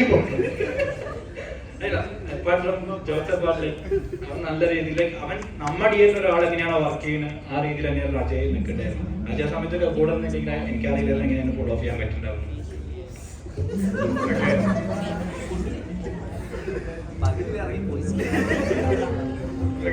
അടുത്തൊരു സംഭവം ഞാൻ ഇഷ്ടോട് ചോദിക്കണം. അതായത് നിങ്ങൾ ഇപ്പൊ കാശായിട്ടുണ്ട് ഈ ഹെഡ്സ് എന്ന് പറയുന്ന ക്വസ്റ്റ്യൻസ് ഉണ്ട്. അപ്പൊ നേരത്തെ നിങ്ങളൊക്കെ തമ്മിൽ ഒരുപാട് ബോണ്ട് ഉണ്ട്. ഈ ബോണ്ടിന് ക്വസ്റ്റ്യൻ കൊടുക്കുന്ന ഒരു പ്രശ്നം ഉണ്ട്. നല്ല കമ്പനിയിലുള്ള ഒരാൾ നമ്മള് ഫ്രണ്ടായിട്ട് ഞാൻ ഇന്ന ഹെഡ് ഇപ്പൊ ശ്രീനാഥൻ വന്ന് എനിക്ക് മീഡിയ ഹെഡ് വേണം, അല്ലെങ്കിൽ സിപ്പ് വന്ന് എനിക്ക് BRC ആവണം എന്ന് പറയുന്നത് ചിലപ്പോ പോയി നിങ്ങളെ ചെറുപ്പത്തിൽ വർക്ക് ചെയ്ത ആൾക്കാരുണ്ട്. പക്ഷെ ഈ ഒരു ക്ലാസ് ഉണ്ടല്ലോ, നമ്മൾ ആർക്ക് ഈ ക്വസ്റ്റ്യൻ കൊടുക്കണം ഹെഡ്സിനൊക്കെ തീരുമാനിക്കും, അല്ലെങ്കിൽ കൗൺസിൽ ട്രഷറർ, ഇതൊക്കെ നിങ്ങളൊക്കെ അന്നത്തെ ടൈമിൽ എങ്ങനെ ഹാൻഡിൽ ചെയ്തിട്ടുണ്ടായിരുന്നു? അല്ല, ഒന്നാമത്തെ കാര്യം നമ്മളിപ്പം ട്രഷറേഴ്സിന്റെ കാര്യം എടുക്കുമ്പോൾ ഇപ്പം ആ സമയത്ത് ഓൺലൈനായിട്ട് നടത്തി. ആ സമയത്ത് ട്രഷറേഴ്സിനെ ചൂസ് ചെയ്തത് നമ്മൾ ചോദിച്ചിരുന്നു. അത്യാവശ്യം ഇൻട്രസ്റ്റഡ് ആയിട്ടുള്ള ആൾക്കാരെ എടുത്തിട്ട് ആ ഇൻട്രസ്റ്റ് ആയിട്ടുള്ള ആൾക്കാരുടെ അകത്ത് തന്നെ 3 പേരെ നമ്മൾ വോട്ട് ചെയ്താണ് ട്രഷറേഴ്സിനെ തീരുമാനിച്ചിട്ടുണ്ടായത്. പിന്നെ കമ്മിറ്റി ഹെഡ്സിലേക്ക് വരുമ്പോൾ നമുക്ക് അത്യാവശ്യം ആൾക്കാരെയൊക്കെ അറിയാം. ഈ കമ്മിറ്റിയിൽ വർക്ക് ചെയ്തിട്ടുള്ള ആൾക്കാരെ അറിയാം. അവർ ഇത്രയും നാൾ കണ്ടിന്യൂസ് ആയിട്ട് വർക്ക് ചെയ്തുകൊണ്ടിരിക്കുന്ന കമ്മിറ്റിയിലുള്ളവർ തന്നെ ആയിരിക്കും അതിന്റെ ഹെഡ്സ് ആയിട്ട് വരിക. അപ്പോ എങ്ങനെയാണെന്ന് വെച്ച് കഴിഞ്ഞാല് കമ്മിറ്റിക്ക് അകത്തുള്ളവരോട് തന്നെ ചോദിക്കും, ഇന്ന പോലെ ഹെഡ്സ് ആയിട്ട് നിൽക്കാൻ താല്പര്യമുള്ളവരുണ്ടോ? കാരണം താല്പര്യപ്പെട്ട ഒരാൾ വരിക എന്ന് പറഞ്ഞു കഴിഞ്ഞാൽ അവർക്ക് ഈ പണി ചെയ്യാൻ ഇൻട്രസ്റ്റഡ് ആണ് എന്നുള്ള രീതിയിലാണ് അവർ മുന്നോട്ട് വരിക. അപ്പം അവർ മുന്നോട്ട് വരുമ്പോൾ ബാക്കി കമ്മിറ്റിയിൽ വർക്ക് ചെയ്യുന്നവരുണ്ടാവും. അപ്പം ഒരാൾ ഹെഡായിട്ട് വരുന്നതിനോട് ഇപ്പം എതിർപ്പെന്ന് പറഞ്ഞു കഴിഞ്ഞാൽ അവർക്ക് എന്തെങ്കിലും വൈരാഗ്യം ഉള്ളതോടുള്ള എതിർപ്പായിരിക്കില്ല. അവരുടെ ഇപ്പം ഈ ഇന്നയാൾ ഹെഡായി കഴിഞ്ഞാൽ അത് സ്മൂത്ത് ആയിട്ട് പോകില്ല എന്നുള്ള അഭിപ്രായം ഉള്ളവർ ഉണ്ടാവാതിരിക്കാം. അപ്പൊ തീർച്ചയായിട്ടും അതിനകത്തുള്ളവർ ഒരു അഭിപ്രായം എടുത്തിട്ട് ആണ് നമ്മൾ ഈ പറയുന്ന ഹെഡ്സിനെയൊക്കെ ബാക്കി ചൂസ് ചെയ്യുക. അത് ഏത് കമ്മിറ്റി ആണെങ്കിലും. അപ്പൊ കുറച്ചുകൂടെ വർക്കിംഗ് ആയിട്ട് അന്ന് പ്രോപ്പറായിട്ട് നമ്മൾ ഓഫ്ലൈനിൽ നടന്നത് തത്വമാണ്. രാഗത്തിന്റെ കമ്മിറ്റി ഹെഡ്സിനെയൊക്കെ ഡിസൈഡ് ചെയ്ത് ഇങ്ങനെയാണ്. കമ്മിറ്റിയിൽ വർക്ക് ചെയ്ത് വന്നവര് എന്ന് വെച്ച് കഴിഞ്ഞാൽ അടുത്ത കമ്മിറ്റി ഹെഡ്സ് ആയി കഴിഞ്ഞാൽ ഇവർക്ക് ഇത് ഫുൾ ഓഫ് ചെയ്യാൻ പറ്റും, ഇവർക്ക് ഈ കാര്യങ്ങളൊക്കെ മുന്നോട്ട് കൊണ്ടുപോകാൻ പറ്റും എന്ന് ഉറപ്പുള്ളവരെയാണ് അത് അവര് എലക്ട് ചെയ്ത് തന്നെയാണ് എടുക്കുക. അപ്പൊ അങ്ങനെയുള്ളവരെയാണ് നമ്മൾ ഹെഡ്സ് ആയിട്ട് ചൂസ് ചെയ്തിട്ടുള്ളത്. അല്ലാണ്ട് നമുക്ക് ഫ്രണ്ട്ഷിപ്പിന്റെ പേരിൽ മാത്രം ഹെഡ്സിനെ ചൂസ് ചെയ്യുന്നത് കുറച്ച് കടന്നു കഴിഞ്ഞാൽ ഇപ്പോ അത് തന്നെ. കാരണം 5 ഹെഡ്സ് കേട്ടിട്ടുണ്ടോ? 5 ട്രഷറേഴ്സ് കേട്ടിട്ടുണ്ടോ? നടന്നിട്ടുണ്ടോ അവിടെ? കാരണം ഇത്രയും ഹെഡ്സ് ആയില്ലെങ്കിൽ കാസിന്റെ ടാസിന്റെ ഒക്കെ ഹെഡ് പോകും എന്നുള്ളതുകൊണ്ടാണ് നമ്മൾ ഇത്ര ഹെഡ്സിനൊക്കെ വെക്കുന്നത്. കാരണം പോണമല്ലോ, പരിപാടി നടന്നു പോകണമല്ലോ. ഓരോ ലാംഗ്വേജിലും ഓരോ ട്രഷറർ വന്നിട്ടുണ്ട്, റിസർവേഷൻ. അത് തന്നെ. ഇതിപ്പോ ഏറ്റവും വലിയ കാര്യം എന്ന് പറഞ്ഞാൽ പരിപാടി നടക്കണം, പരിപാടി നടന്നു പോകണം. കാരണം ആരെയും വെറുപ്പിക്കാൻ പറ്റത്തില്ല, കൂടുള്ളവരെ വെറുപ്പിക്കാൻ പറ്റത്തില്ല, അഡ്മിനിസ്ട്രേഷനെ വെറുപ്പിക്കാൻ പറ്റത്തില്ല, പിന്നെ സ്വയം വെറുക്കാൻ പറ്റത്തില്ല. അപ്പൊ അങ്ങനെയുള്ള സാഹചര്യം ആകുമ്പോ വിട്ടുവീഴ്ചകൾ നല്ലൊരു മെസ്സേജ് കൊടുക്കാൻ പോകാൻ മറ്റും വിട്ടുവീഴ്ചകൾ ചെയ്യേണ്ടി വരും. ഇയാള് വിട്ടുവീഴ്ച എന്ന് പറഞ്ഞാൽ ഈ 3-4 ഹെഡിന്റെ കാര്യം പറഞ്ഞതാ. എന്ന് വെച്ചാ നമ്മൾ ഫ്രണ്ട്സ് ആണ് എന്നുള്ളത് കൊണ്ട് നമ്മൾ ഹെഡിനെ ചൂസ് ചെയ്യല്ല. ഓക്കെ, ഇപ്പൊ അവൻ പറഞ്ഞ കേസിൽ 3-4 ഹെഡുകളൊക്കെ ഉണ്ടായിട്ടുണ്ട്. നമ്മുടെ കേസിലല്ല. അത് നിന്റെ ആരാരും പറഞ്ഞ ഞാൻ ഞങ്ങളുടെ കാര്യമല്ല പൊതുവെ ഇവ ചുമ്മാ അവിടുന്ന് ഇവിടുന്ന് കേട്ട കഥകൾ എടുക്കുന്നത്, ഇതൊക്കെ കട്ട് ചെയ്യണം, ഇതൊന്നും വീഡിയോയിൽ വരുന്നത് കേട്ടോ. സത്യസന്ധമായിട്ടുള്ള കാര്യം പറഞ്ഞാൽ 5% ഉള്ള രാഗം ഉണ്ടായിട്ടുണ്ട്. രാഗമല്ല, തത്വം ഉണ്ടായിട്ടുണ്ട്. സോ അടുത്ത പോയി ട്രഷറേഴ്സിലേക്ക് വന്നപ്പോ നിങ്ങളുടെ വലിയൊരു ഫിനാൻഷ്യൽ ഡീലിംഗ് ഓഫ് രാഗം, തത്വ ഇതൊക്കെ എത്രത്തോളം വെസ്റ്റേൺ ആൻഡ് ഓർഗനൈസ്ഡ് ആയിട്ട് പറഞ്ഞാൽ ആർക്കും വേണ്ടിയോ? അത് എനിക്കൊന്ന് ആഡ് ചെയ്യണം. ഇപ്പൊ ഈ ട്രഷറേഴ്സിന്റെ കാര്യം പറഞ്ഞ പോലെ തന്നെയാണ്. അപ്പൊ എനിക്ക് 3 ട്രഷറേഴ്സ് ആയിരുന്നു വെച്ചിട്ടുണ്ടായിരുന്നു. 3 പേരും എനിക്ക് ആക്ച്വലി പറയും, നമ്മൾ ഒരേ റോള് തന്നെ എപ്പോഴെങ്കിലും ചെയ്തുകൊണ്ടിരിക്കുന്നത് ആക്ച്വലി ശരിയല്ല, എല്ലാവർക്കും കൊടുക്കണമെന്ന് പറയും. പക്ഷെ ആ ടൈം പീരീഡിൽ, ഈ ഷോർട്ട് ടൈം പീരീഡിൽ എക്സ്പീരിയൻസ് ഉള്ള ഒരാളെ തന്നെ ചൂസ് ചെയ്യാൻ വേറെ വഴിയുള്ളൂ, അല്ലാതെ വേറെ വഴിയില്ല. അപ്പോൾ മുമ്പ് തത്വ ട്രഷറായിട്ട് ഹാൻഡിൽ ചെയ്തത് രമ്യയും യശോന്തും ആയിരുന്നു. അവരെ തന്നെ നമ്മൾ പിടിക്കേണ്ടി വന്നു. അവർ തന്നെ ക്ലബിനകത്തടക്കം മറ്റു ട്രഷററി ഒരുപാട് ഹാൻഡിൽ ചെയ്തിട്ടുള്ള അനുഭവം ഈ 3 പേരായിരുന്നു നമ്മുടെ ട്രഷറേഴ്സ് ആയിട്ടുണ്ടായിരുന്നു. അപ്പൊ ആക്ച്വലി അവരെന്ന് പറഞ്ഞു കഴിഞ്ഞാൽ എൻ്റെ ബെസ്റ്റ്, യശ് എൻ്റെ ബെസ്റ്റ് ഫ്രണ്ടിലുള്ള ഒരാൾ തന്നെയാണ്. പക്ഷെ അനൂപ ആയാലും ശരി, രമ്യ ആണെങ്കിലും ശരി, മെറിറ്റിന്റെ ബേസിസ് തന്നെ എടുത്തത്. ലൈക്ക് അവര് ട്രഷറി ഹാൻഡിൽ ചെയ്ത് എക്സ്പീരിയൻസ് ഉള്ള, അതിന്റെ ഫൈനൽ റിസൾട്ട് എങ്ങനെ വന്നതെന്ന് വെച്ച് കഴിഞ്ഞാൽ, ഇപ്പോൾ ഓഡിറ്റ് റിപ്പോർട്ട് കഴിഞ്ഞിട്ട് ഞങ്ങളുടെ CA നമ്മുടെ ചാർട്ടേഡ് അക്കൗണ്ടന്റിന് കൊടുക്കും. ചാർട്ടേഡ് അക്കൗണ്ട് പല ഈ പറയുന്ന ഓഡിറ്റ് റിപ്പോർട്ടുകളും കണ്ടിട്ടുണ്ടാവും. ഞങ്ങൾക്ക് ഇപ്പോഴും ഓർമ്മയുണ്ട്, ഞങ്ങളുടെ ആക്ച്വലി ഞങ്ങളുടെ ഓഡിറ്റ് പ്രിപ്പയർ ചെയ്തതും എസ്റ്റിമേറ്റും കാര്യങ്ങളൊക്കെ അയച്ചതൊക്കെ രമ്യയായിരുന്നു. അതില് പുള്ളി പറഞ്ഞത് എനിക്ക് ജസ്റ്റ് സൈൻ ഇടേണ്ടി വന്നിട്ടുള്ളൂ, ബാക്കി ഫുൾ ഡോക്യുമെന്റും പ്രിപ്പയർ ചെയ്ത് വെൽ സോർട്ടഡ് ആയിട്ട് ടാലി ആക്കിയിട്ടാണ് രമ്യ അത് ഹാൻഡിൽ ചെയ്തതെന്ന് പറയുന്നത്. അപ്പോൾ തീർച്ചയായിട്ടും വളരെ എക്സ്പീരിയൻസ്ഡ് ആയിട്ടുള്ള ട്രഷറേഴ്സ് ഹാൻഡിൽ ചെയ്യുന്നതിന്റെ ഒരു മികവ്, പ്രത്യേകിച്ചും ഈ രാഗം ആയിക്കോട്ടെ, തത്വം ആയിക്കോട്ടെ, എങ്ങനെ അത് പ്രോഫിറ്റിലോട്ട് പോകുന്നു, എങ്ങനെ അത് ലോസിലോട്ട് പോകുന്നു എന്ന് പറയുന്നതിൽ മേജർ കോൺട്രിബ്യൂഷൻ എന്ന് പറയുന്നത് നമ്മുടെ ട്രഷറേഴ്സിന്റെ ആ ഒരു ഹാൻഡിലിംഗ് കപ്പാസിറ്റി തന്നെയാണ്. ഇപ്പോൾ ഞങ്ങളുടെ രാഗത്തിന്റെ കാര്യം പറയാനാണെങ്കിലും പൊതുവെ എടുത്തൊരു അപ്രോച്ച് എന്ന് പറയുന്നത് വളരെ പെസിമിസ്റ്റിക് ആയിട്ടുള്ള ഒരു അപ്രോച്ചാണ് പൊതുവെ എടുത്തുകൊണ്ട് വന്നത്. പെസിമിസ്റ്റിക് എന്ന് പറയുമ്പോൾ ലൈക്ക് ഈ ടൈം പീരീഡിൽ പരീക്ഷയൊക്കെ പറഞ്ഞ പോലെ രാഗം അടുത്തുക എന്ന് പറയുന്നത് ഒട്ടും തന്നെ ഹെൽത്തിയർ ആയിട്ടൊരു കാര്യമല്ല, റഷായിരിക്കും. അപ്പൊ ഞങ്ങളെല്ലാവരും കൺക്ലൂഡ് ചെയ്തിട്ടുള്ള ഒരു പോയിന്റ് എന്ന് പറയുന്നത്, വേസ്റ്റ് കേസ് സെനാറിയോ ആയിരിക്കും നടക്കാൻ പോകുന്നത്, മിനിമം ഡാമേജ് അക്യൂർ ചെയ്യാം. Worst case scenario minimum damage, കാരണം നഷ്ടമായിരിക്കും വരാൻ പോകുന്നത്, കടപ്പെട്ടു പോകാൻ പോവാണ്. എന്നാൽ ഒരുപാട് ചീത്തപ്പേരുണ്ടാക്കരുത്, മാക്സിമം കാര്യങ്ങളിൽ പെസിമിസ്റ്റിക് ആയിട്ട്. അതുകൊണ്ട് തന്നെ, കാരണം പൊതുവേ രാഗം ആയിക്കോട്ടെ, തത്വം ആയിക്കോട്ടെ, എപ്പോഴും എടുക്കുന്നത് കഴിഞ്ഞ തവണ ഇവനെ കൊണ്ടുവന്നു, എന്നാൽ പിന്നെ അടുത്ത തവണ അർജിത് സിംഗിനെ കൊണ്ടുവരാം, അല്ലെ അതിന്റെ അപ്പുറത്തിരിക്കുന്ന ആരെങ്കിലും കൊണ്ടുവരാം. അപ്പൊ ഇവന്റെ റേറ്റ് എങ്ങനെയാ, ഈ പറയുന്ന റെമ്യൂണറേഷനും കാര്യങ്ങളൊക്കെ എങ്ങനെയാണെന്ന് ചോദിക്കുമ്പോഴത്തേക്കും അത് കുഴപ്പമില്ല, ടിക്കറ്റ് എങ്ങനെയൊക്കെ വിട്ടിട്ട് നമുക്ക് എത്തിക്കാം എന്ന് പറഞ്ഞിട്ടുള്ള ഇതൊരു ഈഗോ ക്ലാഷ് പോലെ വലിയ എന്തോ അച്ചീവ് ചെയ്യാനായിട്ടുള്ള ഒരു പോക്കിന്റെ ഇടയിൽ നമ്മൾ ഈ റിയലിസ്റ്റിക് ആയിട്ട് എന്താ നടക്കുന്നത്, ടാസിനും രാഗത്തിനും ഒക്കെ എത്രത്തോളം ഫുട്ഫോൾ അക്വയർ ചെയ്യാൻ പറ്റും എന്ന് പറയുന്ന ഒരു റിയലിസ്റ്റിക് ഫാക്ടർ പൊതുവെ കൺസിഡർ ചെയ്യാറില്ല. ഞങ്ങളുടെ ട്രഷറിയിൽ അത് സാധിക്കാൻ കാരണം വളരെ പെസിമിസ്റ്റിക് ആയിരുന്നു മാത്രമല്ല, നമ്മൾ കടപ്പെട്ടു പോകുന്ന ഉറപ്പിച്ചുകൊണ്ട്, പ്രത്യേകിച്ചും 2 കൊല്ലം കോവിഡ് ആയതുകൊണ്ട് ഒന്നും തന്നെ നടക്കാത്തതുകൊണ്ട്, ഈ രാഗം പറയുന്ന സംഭവമൊക്കെ ഇവിടെ ഉണ്ടെന്നുള്ളത് ഓർത്ത ആൾക്കാർ വരണ്ടേ. അപ്പൊ ഫുട്ഫാൾ തീരെ ഉണ്ടാവില്ല എന്നുള്ള രീതിയിലായിരുന്നു കംപ്ലീറ്റ് എസ്റ്റിമേറ്റും എക്സ്പെൻസൊക്കെ നമ്മൾ ഹാൻഡിൽ ചെയ്തുകൊണ്ട് വന്നത്. അതുകൊണ്ട് തന്നെ രാഗത്തിന്റെ ഹിസ്റ്ററിയിൽ തന്നെ ഏറ്റവും പ്രോഫിറ്റബിൾ ആയിട്ടുള്ള രാഗമായിട്ട് ഞങ്ങൾ മാറുകയും ചെയ്തു. കാരണം നമ്മൾ ഇത്രയും ഫുട്ഫാൾ വരുമെന്ന് പ്രതീക്ഷിച്ചില്ല. വളരെ പെസിമിസ്റ്റിക് ആയിട്ടും റിയലിസ്റ്റിക് ഒന്നും കൂടെ അല്ല, കുറച്ചും കൂടെ താഴോട്ട് ചിന്തിച്ച്, ലൈക്ക് ഒരുപാട് അങ്ങനെ ഓവർ എസ്റ്റിമേറ്റ് ചെയ്യണ്ട, കുറച്ച് അണ്ടർ എസ്റ്റിമേറ്റ് ചെയ്തിട്ട് കടപ്പെട്ട് പോയാലും മിനിമം ഡാമേജ് അക്വയർ ചെയ്യാം എന്നൊരു രീതിയിലായിരുന്നു ഞങ്ങളുടെ രാഗം ഉണ്ടായത്. ശരിക്കും ആക്ച്വലി ഒപ്റ്റിമിസ്റ്റിക് ആയിട്ട് തന്നെയാണ് രാഗത്തെ ഹാൻഡിൽ ചെയ്യേണ്ടത്. പക്ഷെ അങ്ങനെ ഒരു സിറ്റുവേഷനിലല്ലായിരുന്നു ഞങ്ങൾ ഉണ്ടായിരുന്നു. എല്ലാ തരത്തിലും അഡ്മിനിസ്ട്രേഷൻ്റെ സീറ്റ് മണി ഉണ്ടായിരുന്നില്ല, സ്പോൺസേഴ്സിനെ ഇത്രയും ടൈം പീരീഡിൽ അക്വയർ ചെയ്യാൻ പറ്റില്ല, സ്റ്റാൾസ് ആയിക്കോട്ടെ, ഫുട്ഫാൾ വിശ്വസിക്കാൻ പറ്റില്ല, റോഷോയ്ക്ക് ആൾ വരുമോ എന്നുള്ളത് ഉറപ്പിക്കാൻ പറ്റില്ല. സോ മേ ബി ആ ഒരു പെസിമിസ്റ്റിക് അപ്രോച്ചിലായിരുന്നിരിക്കാം ഇത്രയും പ്രോഫിറ്റ് ഉണ്ടാക്കിയത്. ആക്ച്വലി ഈ പറയുന്ന എനിക്കും പലപ്പോഴും തോന്നിയിട്ടുണ്ട്, ഇപ്പോൾ ഫ്യൂച്ചറിലുണ്ടായിട്ടുള്ള ഇവൻറ്റ്സ് ആണെങ്കിലും ഒരുപാട് സ്വപ്നങ്ങൾ കാണും. തീർച്ചയായിട്ടും നമ്മൾ ഓരോ വർഷം പോകുമ്പോൾ രാഗവും തത്വമൊക്കെ ഇമ്പ്രൂവ് ചെയ്ത് പേരെടുത്ത് തന്നെയാണ് പോകേണ്ടത്. പക്ഷേ റിയലിസ്റ്റിക്കലി എത്രത്തോളം എസ്റ്റിമേറ്റ് ചെയ്താൽ എന്ത് സംഭവിക്കും, എത്രത്തോളം ഫിനാൻഷ്യലി നമുക്ക് അക്വയർ ചെയ്യാൻ പറ്റും എന്ന് പറയുന്ന ഒരു ഫാക്ടർ നമ്മൾ മറന്നുപോവുകയും എന്തൊക്കെയോ ഒരു സ്വപ്നത്തിലോട്ട് അക്വയർ ചെയ്യാൻ വേണ്ടിയിട്ട്, പ്രത്യേകിച്ച് ഇപ്പോൾ ഒരു എക്സാമ്പിൾ പറയുകയാണെങ്കിൽ ഇപ്പോൾ ഞങ്ങളുടെ ഇടയിൽ വന്ന ഒരാളാണ് ജോണിറ്റ ഗാന്ധി. ജോണിറ്റ ഗാന്ധിയുടെ ഇപ്പോൾ റെമ്യൂണറേഷൻ ഫോർ എക്സാമ്പിൾ 10 lakh ആണെന്ന് വിചാരിക്കാം. അപ്പോൾ 10 lakh ഉണ്ട്, ആ പ്രോസസ് ചെയ്ത് കാൽക്കുലേറ്റ് ചെയ്യുന്നു, ഓക്കെ 10 lakh അക്വയർ ചെയ്തു, ഈസിയായിട്ട് ചിന്തിക്കാം. പക്ഷെ മറ്റൊരു ഫാക്ടർ ആലോചിക്കേണ്ടത് 10 lakh അവരുടെ റെമ്യൂണറേഷൻ മാത്രമാണ്. ഇനി എൻ്റയർ ക്രൂവും അവരുടെ എല്ലാ ടൂൾസും കാര്യങ്ങളൊക്കെ ആയിട്ട് ഫ്ലൈറ്റിൽ വരണം. ഇപ്പോൾ ഫ്ലൈറ്റ് ടിക്കറ്റ്, ഫ്ലൈറ്റിൽ എൻ്റയർ ക്രൂവിനെ പറഞ്ഞയക്കണം. ഇവർക്ക് നല്ലൊരു VVIP ഈ പറയുന്ന ഹോട്ടലും അവിടുത്തെ സ്റ്റേയും ഫുഡ് ട്രാൻസ്പോർട്ടേഷൻ, അതുകൂടാതെയുള്ള അൺനെസസറി ആയിട്ട് വരാൻ ചാൻസ് ഉള്ള ഒരുപാട് എക്സ്പെൻസ്.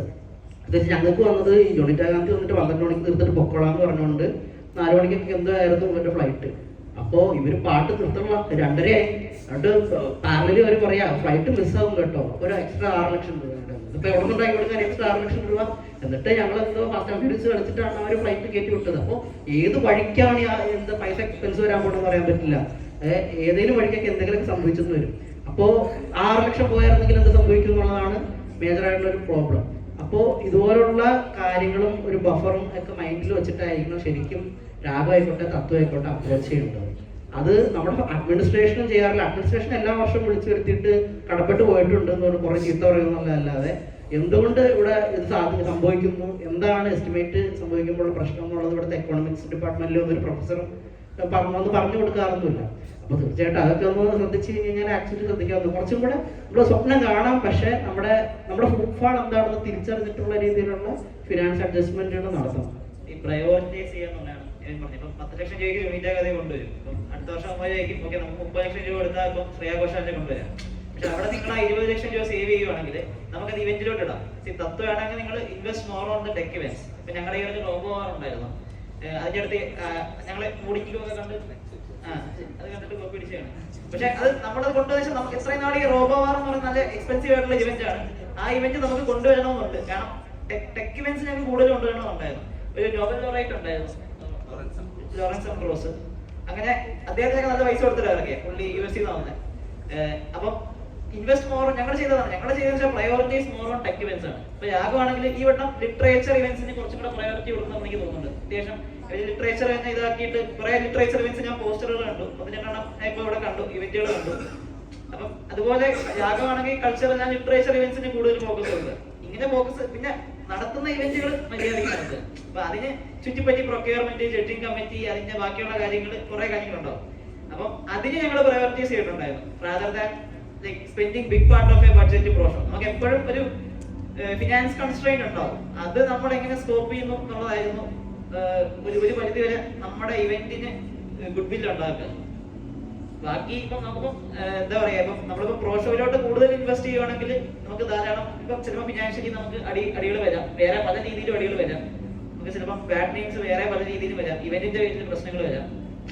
തിരിച്ചു ചെയ്യുകയാണെങ്കിൽ നമുക്ക് ഒരിക്കലും ഒരു നെഗറ്റീവ് അപ്രോച്ച് വരില്ല. ചിലപ്പോൾ 10 വർഷം കണ്ട് ആരും പറയില്ല ഓ അജിത് സിംഗ് വന്നില്ലോ ഒന്നും ആരും പറയില്ലായിരിക്കും. ബട്ട് സ്റ്റിൽ ആ രാഗം അല്ലെങ്കിൽ തത്വം, ആ ലെഗസി പിന്നീട് കണ്ടിന്യൂ ചെയ്ത് പോകും. ആ ഒരു ഗുഡ് വിൽ ഉണ്ടാവും.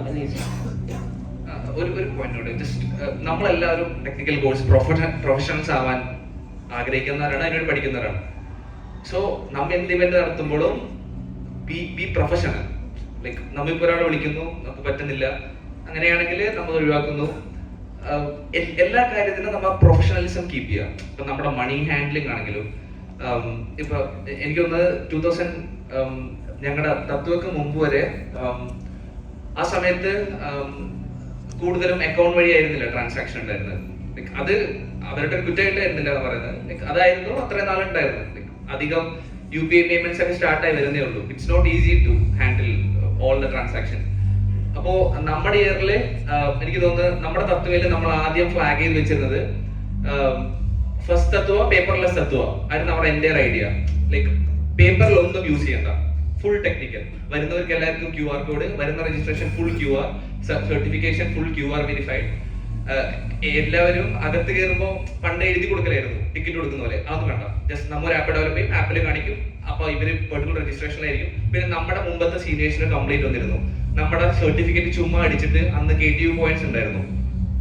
ബാക്കിയുള്ള സ്റ്റുഡൻസ് ഇവിടെ വരാനുള്ള മേജർ റീസൺ അവർക്ക് KTU പോയിന്റ്സ് ഉണ്ട് അല്ലെങ്കിൽ ടെക്നിക്കൽ ഇവന്റ്സ് അറ്റൻഡ് ചെയ്താൽ. അപ്പൊ അവരെന്താ ഇവിടെ നിന്ന് വരാതെ ചുമ്മാ ഒരു സർട്ടിഫിക്കറ്റ് ആരെങ്കിലും ഇത് ഒപ്പിച്ചിട്ട് ഒപ്പിട്ടിട്ട് അത് അവിടെ കൊണ്ട് കാണിക്കും. നമുക്ക് വെരിഫിക്കേഷൻ കോളൊക്കെ വരുമായിരുന്നു, ഇത് ഒറിജിനൽ സർട്ടിഫിക്കറ്റ് ആണോ അല്ലയോ എന്ന്. അപ്പൊ അതിനെ കൗണ്ടർ ചെയ്യാൻ വേണ്ടിയിട്ട് അത് ഞാൻ പറഞ്ഞു, ഇതിന്റെ പ്രിപ്പറേഷൻ തുടങ്ങുന്നത് from the beginning, how to tackle these stuff. അപ്പോ അന്ന് നമ്മൾ സ്റ്റാർട്ട് ചെയ്തായിരുന്നു QR വെരിഫിക്കേഷൻ. ലൈക്ക് ഒരു കുട്ടി വന്നാല് ആ വെരിഫൈ ഏത് പ്രൊഫസറിനോ ഏത് കോളേജിൽ വെരിഫൈ ആണെങ്കിൽ ആ QR സ്കാൻ ചെയ്ത് കഴിഞ്ഞാൽ തത്വന്റെ പോർട്ടലിൽ പോയിട്ട് ആ കുട്ടീന്റെ ഡീറ്റെയിൽസ്, ആ കുട്ടി ഏത് ഇവന്റ് അറ്റൻഡ് ചെയ്തെന്ന് എല്ലാം QR വെരിഫൈ ചെയ്യാം. അങ്ങനെ ഡ്യൂപ്ലിക്കേറ്റ് സർട്ടിഫിക്കറ്റ്സിന്റെ കാര്യങ്ങൾ ഒഴിവാക്കാം. പിന്നെ പേപ്പർ ഒന്നും ഉപയോഗിക്കാതെ പേപ്പർലെസ് തത്വ എന്നൊരു ഐഡിയയിലോട്ട് കൊണ്ടുവരാം. അങ്ങനെ എന്റെ ബാക്ക് എൻഡിലുള്ള കുറച്ച് പരിപാടീസ് നമ്മൾ അധികം ഇൻവെസ്റ്റ് ചെയ്തിരുന്നു. അതിന് വേണ്ടി ഒരു ടെക്നിക്കൽ ടീം ഉണ്ടാക്കിയിരുന്നു. ലൈക്ക് അത് ഉണ്ടാക്കിയ സ്റ്റുഡൻസ് എല്ലാം ഇപ്പൊ വളരെ നല്ല കമ്പനിയിൽ പ്ലേസ്ഡ് ആണ്. അവരത് പ്രൊഡക്റ്റ് ആയിട്ട് റിലീസ് ചെയ്യാൻ വേണ്ടി സ്റ്റാർട്ടപ്പ് ഐഡിയ പോലും ആലോചിച്ചിരുന്നു. ലൈക്ക് സൂപ്പർ പ്രൊഡക്റ്റ് ആയിരുന്നു അവരുണ്ടാക്കിയത്. ഇവിടെ വന്ന ഓരോ കുട്ടികൾക്കും അതും ഏത് ബർത്ത് ആണ് അവർക്ക് കിട്ടുന്നത് എല്ലാം ഡീറ്റെയിൽസ് ആയിട്ടുള്ള ഒരു നൈസ് ആപ്പ് ആയിരുന്നു. അപ്പൊ അതിനുവേണ്ടി അവർ ഒരുപാട് നാൾ ഇൻവെസ്റ്റ് ചെയ്തു. അതേ പറഞ്ഞത് ഇവന്റ് ഇപ്പൊ first years in the sense അവർക്ക് ആ ഒരു ദിവസമായിരിക്കും പരിപാടി ഉണ്ടാവുക. ബട്ട് അതിന് പിറകെ വർക്ക് ചെയ്യുന്ന നമുക്കാണ് അതിന്റെ ബ്യൂട്ടി മനസ്സിലാവുക. ലൈക്ക് ഒരു ചെറിയ സന്ദർഭം ഞങ്ങൾക്ക് പറയാം. നമ്മൾ ഇതിനു വേണ്ടി ഇങ്ങനെ ഐഡിയാസ് ആലോചിക്കുമല്ലോ. ലൈക്ക് നിങ്ങൾ ഒരുപാട് കമ്മിറ്റീസിലൊക്കെ നിങ്ങൾക്ക് അറിയായിരിക്കും. അപ്പൊ ഇതിന്റെ അകത്ത് ഒരു പ്രശ്നം ഉണ്ടായിരുന്നു. ലൈക്ക് QR കോഡാണ് നമ്മൾ കാണിക്കാം. അപ്പൊ വേണമെങ്കിൽ അവർക്ക് QR കോഡ് സ്ക്രീൻഷോട്ട് എടുത്ത് ഫ്രണ്ടിന് അയച്ചു കൊടുക്കാം. അപ്പൊ ഒരേ QR കോഡിൽ 2 പേരോ 3 പേരോ ലൈക്ക് അങ്ങനെ ചുമ്മാ അത് കാണിച്ച് കയറാൻ പറ്റും. അപ്പൊ അതിന് വേണ്ടി എന്ത് ചെയ്യുന്നത് ഇങ്ങനെ ഡിസ്കഷനിലിട്ട് ആലോചിക്കാം. നമ്മുടെ ടെക്നിക്കൽ ടീംസ് കുറച്ച് പേരുണ്ട്.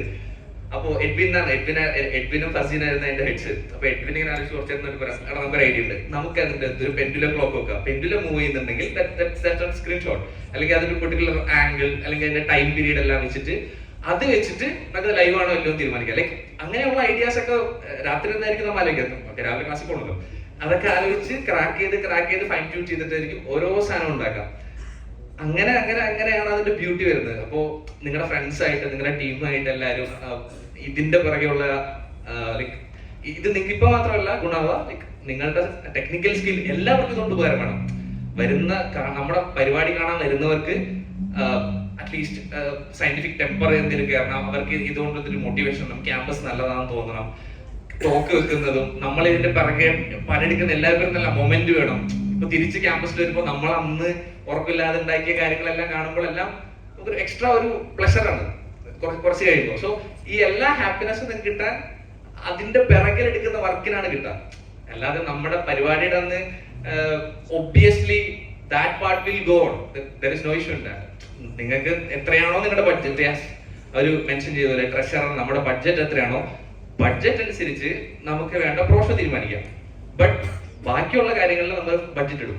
ലൈക്ക് ഇന്ന കാര്യങ്ങൾക്ക് ഇത്രയും ബഡ്ജറ്റ് നമ്മൾ ഫിക്സ് ചെയ്ത് വെച്ചേക്കാം. ബാക്കി എത്രയുണ്ടോ അത് ഫുള്ള് പ്രൊഫഷണൽ ഇൻവെസ്റ്റ് ചെയ്യുക, ആൾക്കാരെ കൂടുതൽ അട്രാക്ട് ചെയ്യുക, അതനുസരിച്ച് ബാക്കിയുള്ള ഇൻകം റേസ് ചെയ്യാൻ നോക്കാം.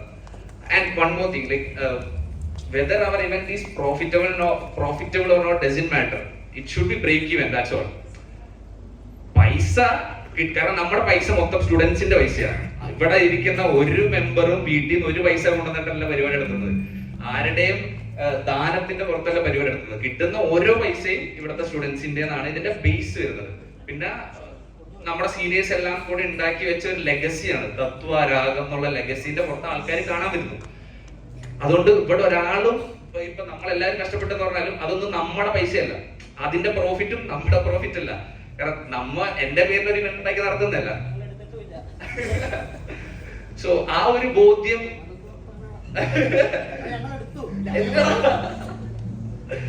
സോ ഞങ്ങളുടെ ഡിസ്കഷൻ ഉണ്ടായിരുന്നു. തത്വക്ക് നമ്മുടെ ഫസ്റ്റ് ഡിസ്കഷൻ പരിപാടി കഴിയുമ്പോൾ നമ്മുടെ പൈസ ബാലൻസ് വരുന്നുണ്ട്. നമുക്ക് എത്ര ഉണ്ടോ അത് മൊത്തം ഇവന്റ് തകർക്കാം. പക്ഷെ ഞങ്ങളുടെ സമയത്ത് മിഥുനും KP കൃഷ്ണപ്രിയയും മാങ്ങനെ വരുന്ന ട്രഷർ. അതില് അവര് ഭയങ്കര സീനായിരുന്നു. അവര് ഭയങ്കര പിശുക്കന്മാരായിരുന്നു. നമുക്ക് കുറെ തോട്ട് ഇങ്ങനെ ഇടും. ലൈക്ക് ടീം ഒരുപാട് പറയും ഇത്ര ഫണ്ട് വേണം. അത് ട്യൂൺ ചെയ്ത് ആണ് പൈസ.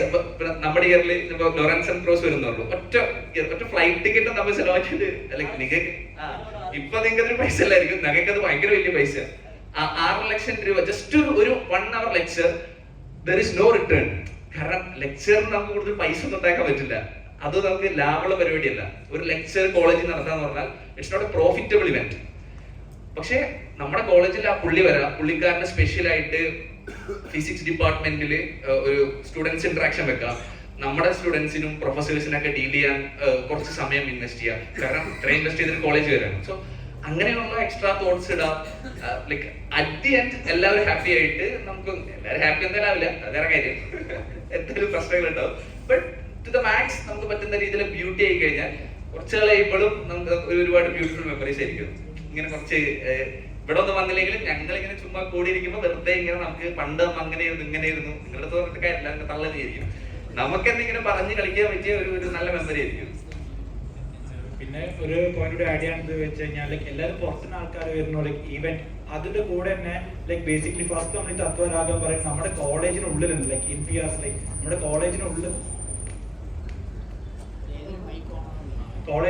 ഉള്ളിലത്തെ ആൾക്കാർക്ക് തന്നെ ഫസ്റ്റ് ഒരു വൈബ് വരണം. ലൈക്ക് നമ്മുടെ first year, second year, third years, ആ ഒരു ഫോർത്ത് ഇയേഴ്സ് ലൈക്ക് ഓക്കെ തത്വ വരുന്നുണ്ട്, രാഗം വരുന്നുണ്ട്. അപ്പോ ഫ്രം ഈച്ച് ലൈക്ക് അപ്പൊ നമ്മൾ ഈ ബേസിക്കലി നമ്മൾ ഈ പരിപാടി എല്ലാം കണ്ടക്ട് ചെയ്യുന്നത് പുറത്തെ ആൾക്കാരിനായിട്ട് കൂടുതൽ നമ്മുടെ കോളേജിന്റെ ആൾക്കാർക്ക് കൂടി വേണ്ടിയിട്ടാണ് കണ്ടക്ട് ചെയ്യുന്നത്. അപ്പൊ അവരുടെ ഒരു ഹാപ്പിനെസ്, അവരുടെ ഒരു ഇത്, അത് നമ്മളെല്ലാവരും മൈൻഡിൽ ഫിക്സ് ചെയ്തിട്ട് വേണം ഫസ്റ്റ് നമ്മൾ ഓരോ പ്രോസസ്സും തിങ്ക് ചെയ്യാൻ വേണ്ടിയിട്ട്. സോ ഞാനൊരു ലാസ്റ്റ് ചോദ്യം ചോദിക്കണം. കാരണം ഞാൻ ഒരുപാട് ചോദ്യങ്ങൾ ചോദിച്ചിട്ടില്ല, പക്ഷെ എന്താണോ ഞാൻ ചോദിക്കേണ്ടിരുന്നത് അതിന്റെ ഉത്തരങ്ങൾ ഇവർ എല്ലാവരും പറഞ്ഞിട്ടുണ്ട് ഒരു വിധം. സോ ലാസ്റ്റ് ഇപ്പൊ ഇത്രയും നേരം നമ്മൾ പോസിറ്റീവ്സിനെ പറ്റിയും അവരുടെ നല്ല സൈഡ് അവരുടെ ഭാഗത്ത് നിന്ന് വന്ന കാര്യങ്ങളെ പറ്റി അവർ സംസാരിച്ചുകൊണ്ടിരുന്നത്. അപ്പോൾ എന്തൊക്കെയാണ് നിങ്ങളുടെ നിങ്ങൾക്ക് വന്ന മിസ്റ്റേക്സ്, അത് പിന്നെ നിങ്ങളിപ്പോ തത്വം നടത്തി പോകുന്ന മിസ്റ്റേക്സ് രാഗത്തിൽ എങ്ങനെ ഓവർകം ചെയ്തു എന്നുള്ള ഒരു രീതിയിൽ എല്ലാവരും ഓരോരുത്തരെ വിഷയമായിട്ട് പറഞ്ഞാൽ ബെറ്റർ. കമ്മിറ്റി ഹെഡ്സ് ഉണ്ട്, ഇപ്പോൾ കൺവീനേഴ്സ് ഉണ്ട്, അപ്പൊ എങ്ങനെ ഓരോരുത്തർ ആയിട്ട് തുടങ്ങി? എനിക്ക് വളരെ തോന്നിയിട്ടുള്ള ഒരു മിസ്റ്റേക്സ് ഇപ്പൊ നമ്മുടെ സൈഡിൽ നിന്ന് വന്നിട്ടുണ്ട്. മുമ്പത്തെ ഇയേഴ്സിലാണെങ്കിലും തോന്നിയിട്ടുള്ള ഒരു കാര്യം, നമ്മള് ഫെസ്റ്റ് തീരുന്ന വരെ ഫുൾ ഓൺ ആ ഒരു എനർജി ഉണ്ടാവും. ആൻഡ് ഫെസ്റ്റ് തീരുമ്പം നമ്മളതിൽ ഭയങ്കര ഹാപ്പി ആയിരിക്കും, അത് ഭയങ്കര അടിപൊളിയായിട്ട് ഫുൾ ഓഫും ചെയ്തിട്ടുണ്ടാവും. പക്ഷെ ആ ഫെസ്റ്റിന്റെ ആക്ടിവിറ്റീസ് അവിടെ തീരുന്നില്ല. അത് കഴിഞ്ഞ് ഭയങ്കര ഇമ്പോർട്ടൻ്റ് ആയിട്ടുള്ളതാണ് ഫോളോ അപ്പ്. അത് പല ലെവൽസിൽ ഉണ്ടാവും. ഇപ്പൊ ഇവിടെ വന്ന് പ്രൈസ് മണി വാങ്ങാതെ പോയിട്ടുള്ള ആൾക്കാരുണ്ടാവാം, സർട്ടിഫിക്കറ്റ്സ് കിട്ടാത്ത ആൾക്കാരുണ്ടാവാം. അതേപോലെ ഈ നമ്മൾ കോണ്ടാക്ട് ചെയ്ത വെൻഡേഴ്സിന്റെ എന്തെങ്കിലും ഇപ്പൊ ഒരു ഡാമേജ് വന്ന ഐറ്റംസ് ഉണ്ടാവാം, അല്ലെങ്കിൽ അങ്ങനെ എൻ നമ്പർ ഓഫ് തിങ്സ് ഉണ്ടാവും. ആ ഫെസ്റ്റ് കഴിഞ്ഞല്ലോ, നമ്മളുടെ ഇത് കഴിഞ്ഞല്ലോ എന്നുള്ള രീതിയിൽ ഇരിക്കാൻ പാടില്ല. അത് കഴിഞ്ഞൊരു മിനിമം 1 month ഭയങ്കര പ്രൊആക്റ്റീവ് ആയിട്ട് തന്നെ നിൽക്കണം. കാരണം ഇത് 2 കാര്യങ്ങളാണ്. ഇതൊക്കെ പോയി കഴിഞ്ഞാൽ അവിടെ വീണ്ടും ചിന്തപ്പേരാവും. ആ റൺ ടൈമില് മാത്രം ഒരു ഫുൾ ഒരു ഇതല്ല, ഇത് കഴിഞ്ഞിട്ട് ഇങ്ങനത്തെ ഒരു ഫോളോ അപ്പ് ഇമ്പോർട്ടൻ്റ് ആണ്. സെക്കൻഡ്ലി നെക്സ്റ്റ് ഇയറിലേക്ക് ഇപ്പം നമുക്ക് കുറെ ലേണിങ്സ് ഇൻഡിവിജ്വലി ഓരോ കമ്മിറ്റി ഹെഡ്സിനും അവരുടെ മൈൻഡിൽ ആ സ്പോട്ടിൽ ഉണ്ടാവും. അത് അവരുടെ നെക്സ്റ്റ് രാഗത്തിലേക്ക് വേണേ പോവായിരിക്കും. പക്ഷെ നെക്സ്റ്റ് ഇയർ കയറി വരുന്ന തത്വം നടത്താൻ പോകുന്ന ജൂനിയേഴ്സ്, അവരിലേക്ക് അത് കമ്മ്യൂണിക്കേറ്റ് ചെയ്യാനും ആ ഒരു റിട്രോസ്പെക്റ്റീവ് ഒരു വളരെ നല്ലതായിരിക്കും. നമ്മൾ യൂഷ്വലി ആ ഒരു ഫെസ്റ്റിന്റെ ആ ഒരു ഫുൾ ഓൺ ആ ഒരു 3 days ചിലപ്പോൾ നമ്മൾ ഉറങ്ങിയിട്ടുണ്ടാവില്ല. പിന്നെ അത് കഴിഞ്ഞു, അത് ഫുൾ ഓഫ് ചെയ്തതിന്റെ രീതിയിൽ നമ്മൾ വിട്ടുപോയിട്ടുള്ള കാര്യങ്ങളായിരിക്കും എന്റെ ഭാഗത്തുനിന്ന് വന്നിട്ടുണ്ട്. അത് മേ ബി ഒരു ഗുഡ് തിങ് ആയിരിക്കും ടു ഫോളോ ഫോർ ഫ്യൂച്ചർ എന്ന് എനിക്ക് അന്ന് തോന്നിയിട്ടുള്ള ഒരു കാര്യം. അതേട്ടാ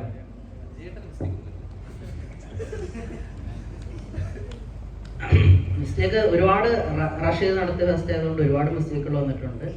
മേജറായിട്ട് ഒരുപാട് തവണ നല്ല രീതിയിൽ ചൂടാവുക, അങ്ങനെയുള്ള കയ്യിൽ നിന്ന് പോകുന്ന സിറ്റുവേഷൻസിലൊക്കെ നന്നായിട്ട് ചൂടായിട്ടുണ്ട്. അപ്പോൾ അതൊക്കെ ഇപ്പോൾ ഒന്ന് ആലോചിക്കുമ്പോൾ അതൊരു എന്താ പറയുക, ഒരു ലാക്ക് ഓഫ് മാനേജ്മെന്റ് സ്കില്ലാണ് ആക്ച്വലി. അപ്പം നമ്മൾ ചിന്തിക്കും ഇല്ല, ഒരു കമാൻഡ് എപ്പോഴും നമ്മുടെ കയ്യിൽ കൺട്രോൾ നമ്മുടെ കയ്യിൽ വേണം, കുറച്ച് ചൂടാവേണ്ടടുത്ത് ചൂടാവുക തന്നെ വേണം എന്നുള്ള രീതിയിൽ. പക്ഷേ അറ്റ് ദി എൻഡ് അവർ പൈസക്കൊന്നുമല്ല ഈ കമ്മിറ്റേഴ്സ് എന്ന് പറയുന്നവർ നമുക്ക് വേണ്ടി വർക്ക് ചെയ്യുന്നു. ഈ പൈസയ്ക്ക് പോയി വർക്ക് ചെയ്യുന്നവരോട് ചൂടാവാന്നുള്ളതല്ല, എന്നാലും ആ സ്പിരിറ്റില് ആ വർക്ക് ചെയ്യുന്നവരുടെ അടുത്തൊക്കെ ഇടയ്ക്കൊക്കെ കുറച്ച് കയ്യിൽ നിന്നൊക്കെ പോയി ചൂടായിട്ടുണ്ട്. അത് ഇപ്പോഴും കുറച്ച് പശ്ചാത്തപിക്കുന്ന കുറച്ച് കാര്യങ്ങളൊക്കെയാണ്. അതല്ലാതെ മേജറായിട്ട് എന്തെങ്കിലും ഒരു ഫീഡ്ബാക്ക് എന്നുള്ള രീതിയിൽ പറയണമല്ലോ. എനിക്ക് മേജറായിട്ടും രാഗം കഴിഞ്ഞിട്ട് ഞാൻ ഒരുപാട് പെൺകുട്ടികൾ ക്യാസ് ആയതുകൊണ്ടും കൺവീനർ ആയതുകൊണ്ട് തന്നെ ഈ മൊളസ്റ്റേഷൻ കേസുകൾ രാഗത്തിന് ഒരുപാട് എല്ലാ വർഷവും വരും, തത്വയാണെങ്കിലും ശരി. അപ്പോൾ ആ സമയത്ത് പ്രൊഷോയ്ക്ക് ഒരു 1 hour മുകളിൽ ലാഗ് വന്നിട്ടുണ്ടായിരുന്നു. ടെക്നിക്കൽ ഇഷ്യൂ കാരണം തന്നെ കയറ്റിവിടാൻ പറ്റില്ല എന്ന് അവിടെ ടീമുകൾ പറയും, സിംഗേഴ്സ് തന്നെ പറയും. അപ്പോൾ പുറത്തൊരു ക്രൗഡ് ഭയങ്കരമായിട്ട് കൂടുകയും എന്താ സംഭവിച്ചതെന്ന് വെച്ച് കഴിഞ്ഞാൽ ഒരുപാട് പെൺകുട്ടികൾ കാര്യമായ രീതിയിൽ കാരണം പുറത്തുനിന്നൊക്കെ പല രീതിയിലുള്ള ആൾക്കാർ പുറത്തുനിന്ന് ഈ പറയുന്ന സീനുകൾ ക്രിയേറ്റ് ചെയ്യുന്നുണ്ട്, അടി ഉണ്ടാകുന്നുണ്ട്. അപ്പോൾ ആ ഒരു ടൈം പീരീഡിൽ ആണ് അതിനുശേഷം അടുത്ത രാഗത്തിലും ആണെങ്കിലും ഒക്കെ ഒരുപാട് മൊളസ്റ്റേഷൻ കേസുകൾ ഒക്കെ വന്നത്. അപ്പോൾ ഇതെങ്ങനെ ഡീൽ ചെയ്യാം, രാഗം എന്നുള്ള രീതിയിൽ എങ്ങനെ ഡീൽ ചെയ്യാം എന്നുള്ളത് ചിന്തിച്ചിട്ടുണ്ട്. ഈവൻ നമ്മൾ ചില കാര്യങ്ങളൊന്നും എനിക്ക് പറയാൻ പറ്റില്ല, ജസ്റ്റ് ഇങ്ങനെ പിടിക്കാന്നുള്ളതല്ല, അതിൽ കൂടുതൽ കാര്യങ്ങൾ നടന്നിട്ടുണ്ട്. IG വരെയുള്ള കാര്യങ്ങൾ പോകുന്ന സിറ്റുവേഷൻസ്. കാരണം ഇപ്പൊ രാഗം കഴിഞ്ഞിട്ട് നമ്മൾ സാറ്റിസ്ഫൈഡ് ആയിട്ട് ഇരിക്കാനൊന്നും പറ്റില്ല. കഴിഞ്ഞ അടുത്ത നെക്സ്റ്റ് മന്ത്സ് എന്ന് പറയുന്നത് ഈ കോൺസിക്വൻസസ് ഡീൽ ചെയ്യുക. കാരണം നമ്മൾ അങ്ങനെ വിട്ടിട്ട് പോകാൻ പറ്റില്ല. നമ്മൾ നടത്തുന്ന പരിപാടിയിൽ ഒരു പെൺകുട്ടിയുടെ സംഭവം നടന്നിട്ട് നമ്മളത് പോലീസായിട്ട് ഫോളോ അപ്പ് ചെയ്യണം. ആ സിറ്റുവേഷനിലാണ് കോളേജിൽ എവിടെയൊക്കെ ക്യാമറ ഇല്ല, കാരണം ഈ സംഭവം നടന്നു പറയുന്നിടത്ത് നോക്കുമ്പോൾ ക്യാമറ ഇല്ല, ഒരു രേഖയില്ല. അപ്പൊ ഇത് എന്ത് സംഭവിച്ചു, എന്ത് തെളിവ്, ആരെ പിടിക്കും, എങ്ങനെ പിടിക്കും, ഒരു പിടുത്തമില്ല. ആ ടൈമിലൊക്കെ ആക്ച്വലി ഡയറക്ടറോട് പറയുകയും ഈ ഒരു ഏരിയയിൽ ക്യാമറ ഇല്ല, ആ ഒരു ഏരിയയിൽ ക്യാമറ ഇല്ല, ഇവിടെ നിന്നൊക്കെ ഒരാൾ പുറത്തുനിന്ന് രാഗത്തിന് വരുമ്പോൾ ഇങ്ങനെ സംഭവം നടന്നു കഴിഞ്ഞാൽ എങ്ങനെ പിടിക്കും, മാത്രമല്ല ഈ സംഭവം ഇങ്ങനെ നടക്കാതിരിക്കാം. പറയുന്ന പോലെ സ്ത്രീകളുടെ സുരക്ഷ എന്ന് പറയുന്നത് നമ്മൾ എത്രത്തോളം ഡീൽ ചെയ്യുന്നുണ്ട്. ഇങ്ങനെ പല രീതിയിലുള്ള ആൾക്കാരും പല സൈസിലും ഈ പറയുന്ന പോലെ പല രീതിയിലും വരുന്ന ഫെസ്റ്റിൽ എങ്ങനെ ഇത് ഡീൽ ചെയ്യും എന്ന് പറയുന്നതും ഞാൻ ആക്ച്വലി ആ റഷിൽ അതിനു മുമ്പ് നമ്മൾ ശ്രദ്ധിച്ചിട്ടില്ല, അതിനുശേഷം നമ്മൾ ശ്രദ്ധിച്ചിട്ടില്ല.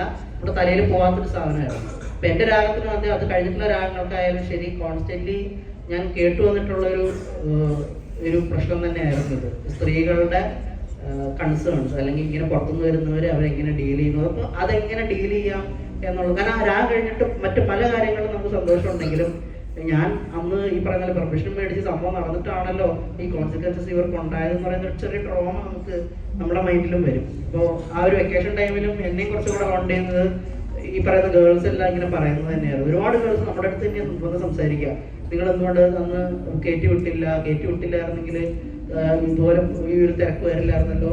ആ സമയത്ത് ഉണ്ടായിട്ടുള്ള ടെക്നിക്കൽ എറർ അവർക്ക് അറിയേണ്ട ആവശ്യമില്ല, അവരെ അത് അന്വേഷിക്കേണ്ട ആവശ്യമില്ല ആക്ച്വലി.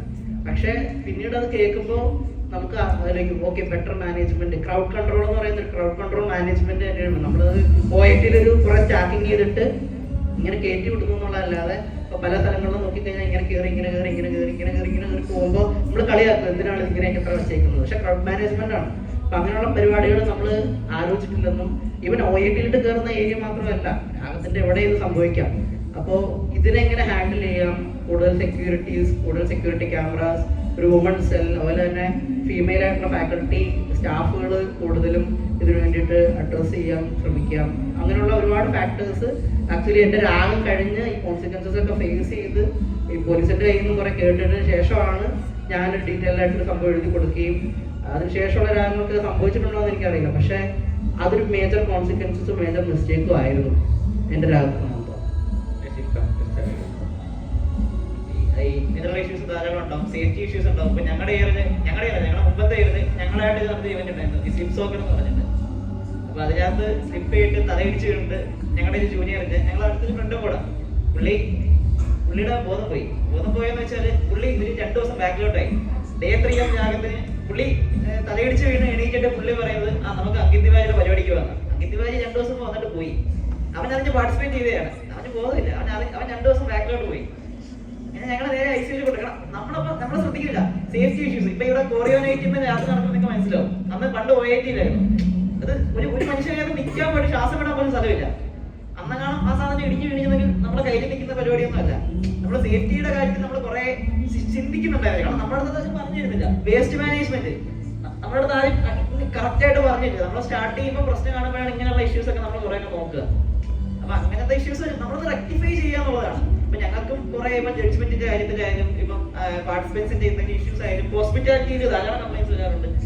നമ്മളത് അവരെ എന്താ പറയാ നിങ്ങൾ എന്താന്ന് വെച്ചാൽ കാണിച്ചു, ഞങ്ങൾക്ക് വേറെ പാർട്ടിസിപ്പൻസ് ഉണ്ട് എന്നുള്ളൊരു ഡയലോഗ് ഞങ്ങൾ ഒരിക്കലും അടിച്ചിട്ടില്ല.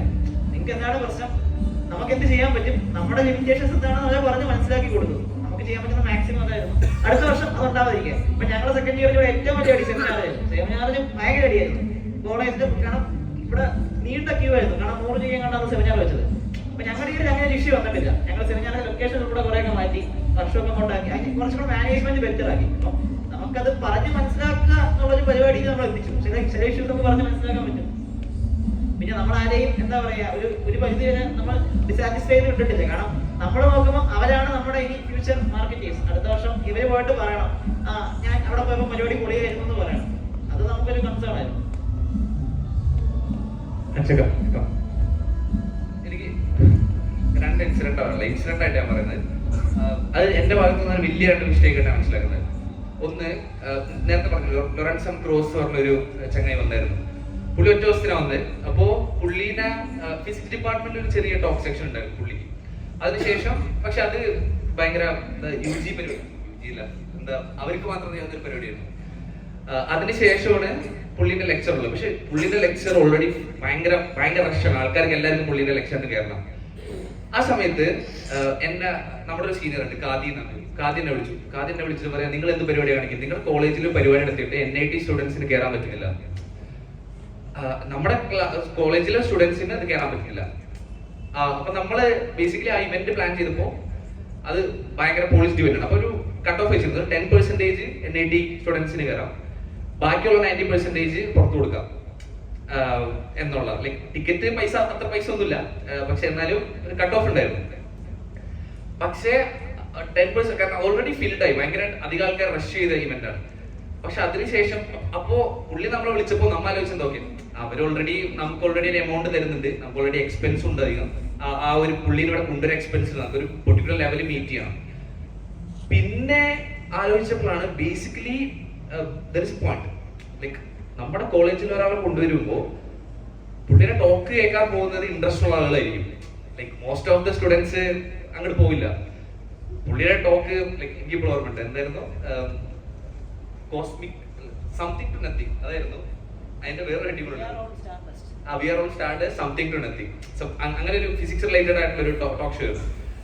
അപ്പോ അതിന് ഒരു സ്റ്റുഡന്റിനെ ലൈക്ക് നമ്മൾ കട്ട് ഓഫ് വെച്ചിരുന്നു.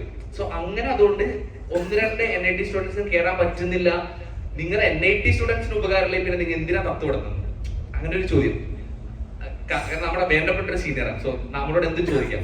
നമ്മള് പരിപാടി നടക്കുന്ന ടൈമാണ്, നമ്മൾ തന്നെ നമ്മുടെ മൈൻഡിലുണ്ട് നമ്മൾ പരിപാടി പിള്ളേർക്ക് വേണ്ടി നടത്തുന്നത്, അതാണ് ഇതാണെന്ന് പറഞ്ഞാൽ നമ്മളോട് അതേ ചോദ്യം പിന്നെ ചോദിക്കുന്നു, നിങ്ങൾ എന്ത് പരിപാടി നടത്തുന്നത്? നമ്മുടെ കുട്ടികൾക്ക് പരിപാടിക്ക് പങ്കെടുക്കുന്നില്ല, പിന്നെ നിങ്ങൾ എന്തിനാണ് ഈ ആൾക്കാരൊക്കെ കൊണ്ടുവന്നിട്ട് എന്തെങ്കിലും ആൾക്കാരെ കാണിക്കാനാണോ?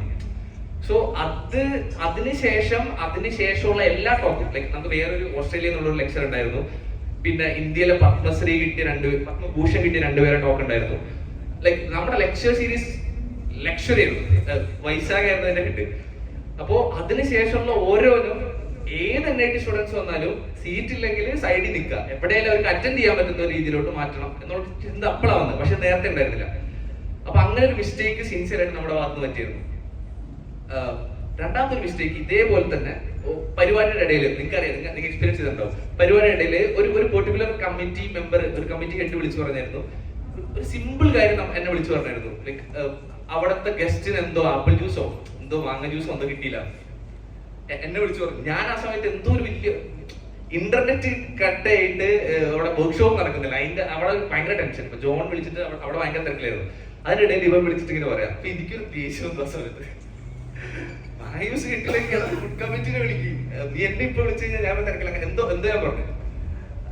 ലൈക്ക് അതിനുശേഷം ഒരിക്കലും നമ്മൾ പറയാൻ പറ്റില്ല. കാരണം ഓരോരുത്തരും നമ്മൾ വിളിക്കുന്നത് എന്ത് പ്രശ്നം ഉണ്ടെങ്കിലും ഇവൻ വന്ന് ഡീൽ ചെയ്തു എന്നുള്ള വിശ്വാസത്തിന്റെ പുറത്ത് നമ്മൾ ഓരോരുത്തരും വിളിക്കുന്നത്. എന്തെങ്കിലും ചെറിയ പ്രശ്നമാവട്ടെ വലിയ പ്രശ്നമാവട്ടെ, ആ സമയത്ത് നമ്മൾ അവരുടെ അടുത്ത് ചൂടായിട്ടോ, നമ്മ ആ സമയത്ത് ചൂടാകുമ്പോൾ നമ്മ സമയം വിചാരിക്കണോ നമ്മെന്ത് വലിയ പൊസിഷനാണ്, അതാണ് ഇതാണ് ഭയങ്കര പരിപാടിയാണ്. നമ്മ ഒന്നും ചെയ്യുന്നില്ല, ഇതൊക്കെ ആർക്കും ചെയ്യാം. നമ്മ ചെയ്തില്ലെങ്കിൽ വേറൊരാളുണ്ട്, ഞാനൊരു ടാസ്ക് അല്ലെങ്കിൽ വേറൊരാൾ വന്ന് ഇതിലും ഭംഗിയായിട്ട് ചെയ്യും. സോ നമ്മ പൊസിഷൻ എടുക്കുമ്പോൾ നമ്മ ഉത്തരവാദിത്തം എടുക്കുക ചെയ്യാം. That's our role. അപ്പോ ആ സമയത്ത് അങ്ങനെ ചൂടാവുന്നത് അത് അന്നത്തെ പ്രായത്തിന്റെ ചോര തൽക്കും, പക്ഷെ അത് ന്യായീകരിക്കുന്ന സാധനമല്ല. അപ്പൊ അങ്ങനെ ചൂടായിരുന്നു. ജ്യൂസിന്റെ പരിപാടിയൊക്കെ എന്താ അവിടെ വേറെ വലിയ പ്രശ്നം ഇറക്കണത്, അങ്ങനത്തെ ഒരു ഡയലോഗ് അടിച്ചു, അനാവശ്യമായ ഡയലോഗ്. സോ അങ്ങനത്തെ പ്രശ്നങ്ങൾ ഉണ്ടായിരുന്നു. സോ അങ്ങനത്തെ കാര്യങ്ങള് as A leaders we should do that. ചെറിയ കാര്യമാവട്ടെ വലിയ കാര്യമാവട്ടെ നമ്മൾ ഓരോരുത്തർ വിളിക്കുന്നത് നമ്മളുടെ മേലുള്ള വിശ്വാസം കൊണ്ടാണ്. അപ്പൊ അത് കീപ്പ് ചെയ്തുകൊണ്ട് അത് നൈസായിട്ട് പരിഹരിക്കുകയാണ് ഓരോ ലീഡേഴ്സും ചെയ്യേണ്ടത്. അപ്പൊ അത് ലീഡേഴ്സ് സൂക്ഷിച്ചാൽ, എനിക്ക് പേഴ്സണലായി ചെയ്യാൻ പറ്റില്ല, അപ്പൊ അത് ചെയ്തു കഴിഞ്ഞാൽ കുറച്ചുകൂടെ ബ്യൂട്ടിഫുൾ ആയിട്ട് ആ ടീം നന്നായിട്ട് മുന്നോട്ട് പോകുമെന്ന് വിശ്വസിക്കുന്ന ആളാണ് ഞാൻ. എനിക്കൊന്ന് ഞാൻ ഈ പറയാൻ പോകുന്ന പ്രശ്നം അജയ് ആണോ എന്ന് എനിക്കറിയില്ല. പണ്ടെപ്പോഴോ ഞങ്ങൾ സംസാരിച്ച സമയത്ത് പോയിന്റ് ഔട്ട് ചെയ്തിരുന്നു. കാരണം നമ്മൾ ഈ യൂഷ്വലി ഈ ഇടയ്ക്ക് കോവിഡ് വരുന്ന കാര്യങ്ങളൊന്നും നമ്മൾ നേരത്തെ മുൻകൂട്ടി കാണുന്നതല്ലോ. നമ്മൾ ഓരോ വർഷം കഴിയും തോറും നമ്മുടെ സീനിയേഴ്സിന്റെ അടുത്ത് നിന്ന് പഠിച്ചിട്ട് കാര്യങ്ങൾ നമ്മൾ ചെയ്യുന്നു, നമ്മളെ കണ്ട് നമ്മുടെ ജൂനിയേഴ്സ് പഠിക്കുന്നു, അവർ മുന്നോട്ട് പോകുന്ന ഒരു ഐഡിയ ആണ്. അപ്പൊ ഈ കോവിഡിന്റെ 2 ഗ്യാപ്പ് വന്നപ്പം ഒരു ഓഫ്ലൈൻ രാഗം എന്നുള്ളത് ഞങ്ങളുടെ ഇയറിലും ഉണ്ടായില്ല, ഓഫ്ലൈൻ തത്വം എന്ന് പറയുന്നത് ഋത്തിക്കിന്റെ ഇയറിലും ഉണ്ടായില്ല. അപ്പൊ കൃത്യമായിട്ടും എന്താണ് പരിപാടി എന്നുള്ളത് പിന്നീട് വന്ന ജൂനിയേഴ്സിന് കൃത്യമായിട്ടൊരു ഐഡിയ കിട്ടിയിട്ടുണ്ടാവില്ല. അപ്പൊ ശരിക്കും പറഞ്ഞു കഴിഞ്ഞാല് അതിന് മുന്നേ തൊട്ട് തന്നെ ഒന്ന് പ്രോപ്പറായിട്ട് ഡോക്യുമെന്റ് ചെയ്യേണ്ടതായിരുന്നു. അതൊരു വലിയ തെറ്റാണെന്ന് എനിക്ക് തോന്നുന്നുണ്ട്. കാരണം ചിലപ്പോൾ അങ്ങനെ ഉണ്ടായിരുന്നെങ്കിൽ നിങ്ങൾക്കൊരു റെഫറൻസ് ആയിട്ട് കാര്യങ്ങൾ നോക്കാം. പക്ഷെ അത് തന്നെ ചെയ്ത് ഫോളോ ചെയ്ത് പോകണമെന്നല്ല, ഒരു റെഫറൻസ് എന്നുള്ള രീതിയിൽ അതിൽ നിന്ന് മാറ്റങ്ങൾ വരുത്താനായിട്ട് നിങ്ങൾക്കൊരു സ്കോപ്പ് ഉണ്ടായിരുന്നു. പക്ഷെ അത് പറ്റിയില്ല.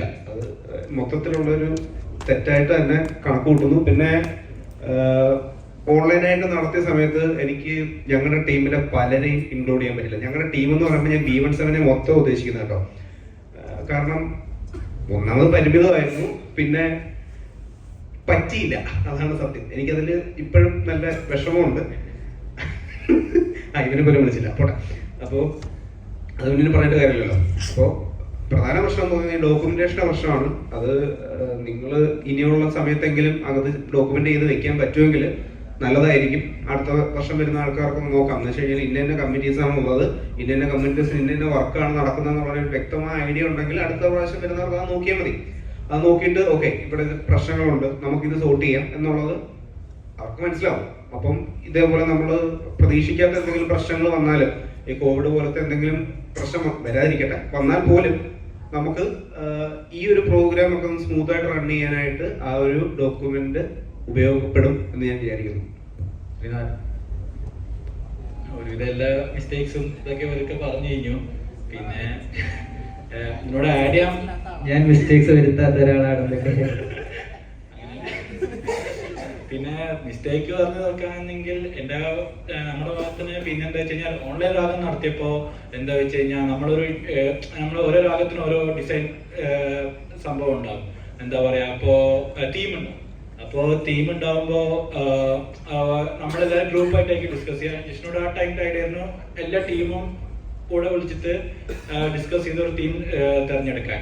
അപ്പോൾ ആ ടൈമിൽ ഒരു ടീം തിരഞ്ഞെടുത്തപ്പോൾ ആ ടൈമിൽ എനിക്ക് തോന്നിയിരുന്നു ആ ഒരു ടീം ഓൺലൈൻ രാഗത്തിൽ നമുക്ക് അറിയാം എത്ര പേര് ആക്റ്റീവ് ആയിരിക്കും, എത്ര പേര് ഇൻആക്റ്റീവ് ആയിരിക്കും, എന്നെ എത്ര പേര് നമ്മുടെ കയ്യിൽ പ്രൊഡക്റ്റീവായിട്ട് ചെയ്യാൻ പറ്റും. അപ്പോൾ ആ ഒരു പോയിന്റ് ഓഫ് വ്യൂവിൽ എത്ര പേര് ആ ടീമിൽ വെച്ചിട്ട്, ഫോർ എക്സാമ്പിൾ ആ ടീം വെച്ചേക്ക് ഫുൾ പോസ്റ്റേഴ്സ്, ഓഫ്ലൈൻ ആണെങ്കിൽ പാഡ്, എവറിത്തിങ്, ലോഗോ, എവറിത്തിങ് വരുന്നുണ്ടാവാം. അപ്പോൾ അറ്റ് ദാറ്റ് പോയിന്റ് എനിക്ക് തോന്നി ആ ടീം വർക്ക്ഔട്ട് ആവില്ല. പക്ഷേ ഡിസൈൻ ടീം ഓൾറെഡി തീരുമാനിച്ചിട്ടുണ്ടായിരുന്നു ആ ടീം ഓക്കെ. അപ്പോൾ ഞാൻ ജിഷ്ണുനോട് കമ്മ്യൂണിക്കേറ്റ് ചെയ്തിട്ടുണ്ടായിരുന്നു. പക്ഷെ അറ്റ് ലാസ്റ്റ് ലൈക്ക് അജയ്ക്ക് അറിയായിരിക്കും, ഫസ്റ്റ് പോസ്റ്റേഴ്സ് വന്നപ്പോൾ തന്നെ ആ posters not that much up to the quality. അപ്പോ ഞാൻ അപ്പൊ എന്റെ ഭാഗത്ത് നിന്ന് എനിക്ക് തോന്നിയൊരു കാര്യം, ഫസ്റ്റ് തന്നെ ഞാൻ അത് ജിഷ്ണുനോട് പുട്ട് ഫോർവേഡ് ചെയ്ത് ഡിസൈൻ ടീമിനെ വിളിച്ച് സംസാരിച്ച് അതൊന്ന് സോൾവ് ചെയ്ത് കഴിഞ്ഞ് കഴിഞ്ഞാൽ നമുക്ക് നല്ലൊരു ടീം, വേറെ നല്ലല്ല, ആ ഒരു ടീം വാസ് വെരി ഗുഡ്. പക്ഷെ നമ്മുടെ ഒരു ഓഫ്ലൈൻ ഭാഗവും നമ്മുടെ കൂടുതൽ ഡിസൈനേഴ്സും കൂടുതൽ ടൈം ഗ്യാപ്പ് നമുക്ക് ഉണ്ട് വെച്ച് കഴിഞ്ഞാൽ ആ ടീമിന് നമുക്ക് വർക്ക്ഔട്ട് ചെയ്യാൻ പറ്റുമായിരുന്നു. പക്ഷെ ആ ടൈം ഗ്യാപ്പിൽ നമുക്ക് അത് ചെയ്യാൻ പറ്റില്ല എന്ന് എനിക്ക് തോന്നിയായിരുന്നു. പക്ഷെ ഞാൻ ഡിസ്കസ് ചെയ്തിട്ടില്ല. അത് ഡിസ്കസ് ചെയ്ത ഒരു നമുക്ക് കൂടി കുറച്ചുകൂടി നല്ല എന്താ വേറെ ചെറിയ ടൈം ഗ്യാപ്പിൽ ചെയ്യാൻ വേണ്ടി ടീം വെച്ച് ഒന്ന് പുൾ ഓഫ് ചെയ്യായിരുന്നു. പിന്നെ നമ്മൾ സീനിയേഴ്സിന്റെ മിസ്റ്റേക്സിനും നമ്മൾ പഠിച്ച കുറെ കാര്യങ്ങളുണ്ടായിരുന്നു. പറഞ്ഞ പോലെ നമ്മൾ 0th അറ്റംപ്റ്റ്, അതിന് മുന്നേ നടത്തിയോടുന്ന ക്വിസ് കോമ്പറ്റീഷൻ പറയുന്നത് PRCയുടെ ടീം നടത്തിയോടുന്ന ക്വിസ് കോമ്പറ്റീഷൻ അത്ര ക്രൗഡ് പുള്ളി ഉണ്ടായിരുന്നില്ല. അപ്പോൾ നമ്മൾ നോക്കുമ്പോൾ നമ്മൾ അത്ര എഫേർട്ട് ഇടുന്നുണ്ട്, പക്ഷെ നമുക്കത് റിട്ടേൺ ഒന്നുമില്ല. നമ്മൾ നോക്കുമ്പോൾ അത് മാക്സിമം കുറച്ച് പേരെ അത് അറ്റൻഡ് ചെയ്യാൻ പറ്റുന്നുണ്ടായിരുന്നു. അപ്പൊ നമ്മൾ വിചാരിച്ചു നമ്മുടെ ഈ 0th അറ്റംപ്റ്റോട് നമ്മൾ ഉദ്ദേശിക്കുന്നത് എന്താണ്, നമുക്കത് മെജോറിറ്റി ഓഫ് ദ സ്കൂൾ ഓഡിയൻസിൽ നമുക്കത് ഫോർവേഡ് ചെയ്യണം. അപ്പൊ നമ്മൾ ആ ഒരു മിസ്റ്റേക്ക്, സീനിയേഴ്സിന്റെ മിസ്റ്റേക്ക് നമ്മൾ പഠിച്ച് ആ ഡാറ്റ വെച്ച് പഠിച്ചിട്ടാണ് നമ്മൾ ആ പുതിയൊരു സാധനം ഉണ്ടാക്കിയത്. അപ്പോൾ ഇങ്ങനെ മിസ്റ്റേക്ക് വെച്ച് നമ്മൾ പഠിച്ചിട്ടുണ്ട്, നമുക്ക് ഭാഗത്തു നിന്ന് മിസ്റ്റേക്സ് ഉണ്ട്, അങ്ങനെ ഓരോ കാര്യങ്ങൾ. സോ സമയം ഒരുപാടായിട്ടുണ്ട്. ഞാൻ സെഷൻ വൈൻഡ് അപ്പ് ചെയ്യാൻ വിചാരിക്കുന്നു. ഇപ്പോൾ ആക്ച്വലി ഞാൻ ചോദിക്കാൻ വിചാരിച്ച എല്ലാ ചോദ്യങ്ങൾക്കുള്ള ഉത്തരം ചോദിച്ചിട്ടില്ലെങ്കിൽ പോലും കിട്ടിയിട്ടുണ്ട്. അതായത് ഇപ്പോൾ ഇവരിപ്പോൾ ഇവന്റിന്റെ പേര് അല്ലെങ്കിൽ ടോക്ക് സെഷന്റെ പേരൊക്കെ ഇവർ പറയുന്നുണ്ട്. ഇപ്പൊ നമ്മളെന്ന് ആലോചിക്കും, പക്ഷെ ഇത് 6 വർഷം അല്ലെങ്കിൽ 7 വർഷം മുന്നേ നടന്ന ഇവന്റിന്റെ പേരാണ് ഇവർ പറയുന്നത്. അതായിരുന്നു ആക്ച്വലി ഒരു ടോക്ക് കൊണ്ട് ഉദ്ദേശിച്ച ഒരു എസൻസ് എന്ന് പറയുന്ന സംഭവം. ലൈക്ക് എന്തായിരുന്നു അന്നത്തെ കേട്ട ഒരു മോട്ടീവ്, അല്ലെങ്കിൽ എന്തായിരുന്നു അവരെ കളക്റ്റീവിൽ അവിടെ ഹോൾഡ് ചെയ്തിരുന്നത്. അപ്പോൾ അത് അവര് ഇൻഡയറക്റ്റ് ആയിട്ട് ആ സംഭവം നമുക്ക് മനസ്സിലാവുന്ന രീതിയിൽ വന്നിട്ടുണ്ട്. പിന്നെ ഇത് ഇങ്ങനെ പോകുള്ളൂ എന്നുള്ളത് ഞങ്ങളൊരു ഗ്രൂപ്പ് തുടങ്ങിയപ്പോൾ എനിക്ക് മനസ്സിലായി. പക്ഷെ ഇത്ര ഞാൻ ഔട്ടാവും ഞാൻ വിചാരിച്ചില്ല. എന്നെ കൊണ്ട് ക്വസ്റ്റ്യൻ അങ്ങനെ വേണം, ക്വസ്റ്റ്യൻ ഇങ്ങനെ വേണം എന്നൊക്കെ പറഞ്ഞിട്ട് എന്റെ ഒരു ക്വസ്റ്റ്യൻ പോലും ഇവർ എടുത്തില്ല എന്നുള്ളതാണ് എനിക്ക് സങ്കടം. ഞങ്ങൾ ആ ചോദ്യങ്ങളെല്ലാം ആദ്യമേ തരാൻ പറഞ്ഞായിരുന്നു, ഒറ്റ ചോദ്യം പോലും നല്ലതില്ലായിരുന്നു. അതുകൊണ്ടായിരുന്നു ഞങ്ങൾ ഞങ്ങളുടെ ഈ സെഷൻ മുന്നോട്ട് കൊണ്ടുപോയത്. മാത്രമല്ല എല്ലാ ചോദ്യത്തിലും അജയ് ടോപ്പ്. അതെ 4 B1 അത് B17 മെജോറിറ്റി ഉള്ള ഒരു ചർച്ചയിൽ വന്ന് B18 ടോപ്പ് ആക്കുന്നത് ഞങ്ങൾക്ക് അംഗീകരിക്കാൻ കുറച്ച് ബുദ്ധിമുട്ടുണ്ട്. അതുകൊണ്ട് ഇതേ ഫ്ലെയിംസ് ഓഫ് രാഗം, അപ്പൊ രാഗം നടത്തിയ ആളുകളോട് കൂടുതൽ ചോദിക്കും. രാഗമാണോ അതോ കൺസെപ്റ്റ് ആണോ? ഞാൻ മറ്റേ ഡയലോഗ് അടിക്കട്ടെ? വേണ്ട വേണ്ട വേണ്ട, ഞാൻ പറഞ്ഞു. വേണ്ട വേണ്ട വേണ്ട, സമീപനം പരിഗണിക്കുക. വൈൻഡപ്പ് ചെയ്യാം. So that's all. Thank you. എല്ലാവരും ഒരുപാട് ജോലിയൊക്കെ ഉള്ള ആൾക്കാരൊക്കെയാണ് വന്നത്. So thanks. അതെ.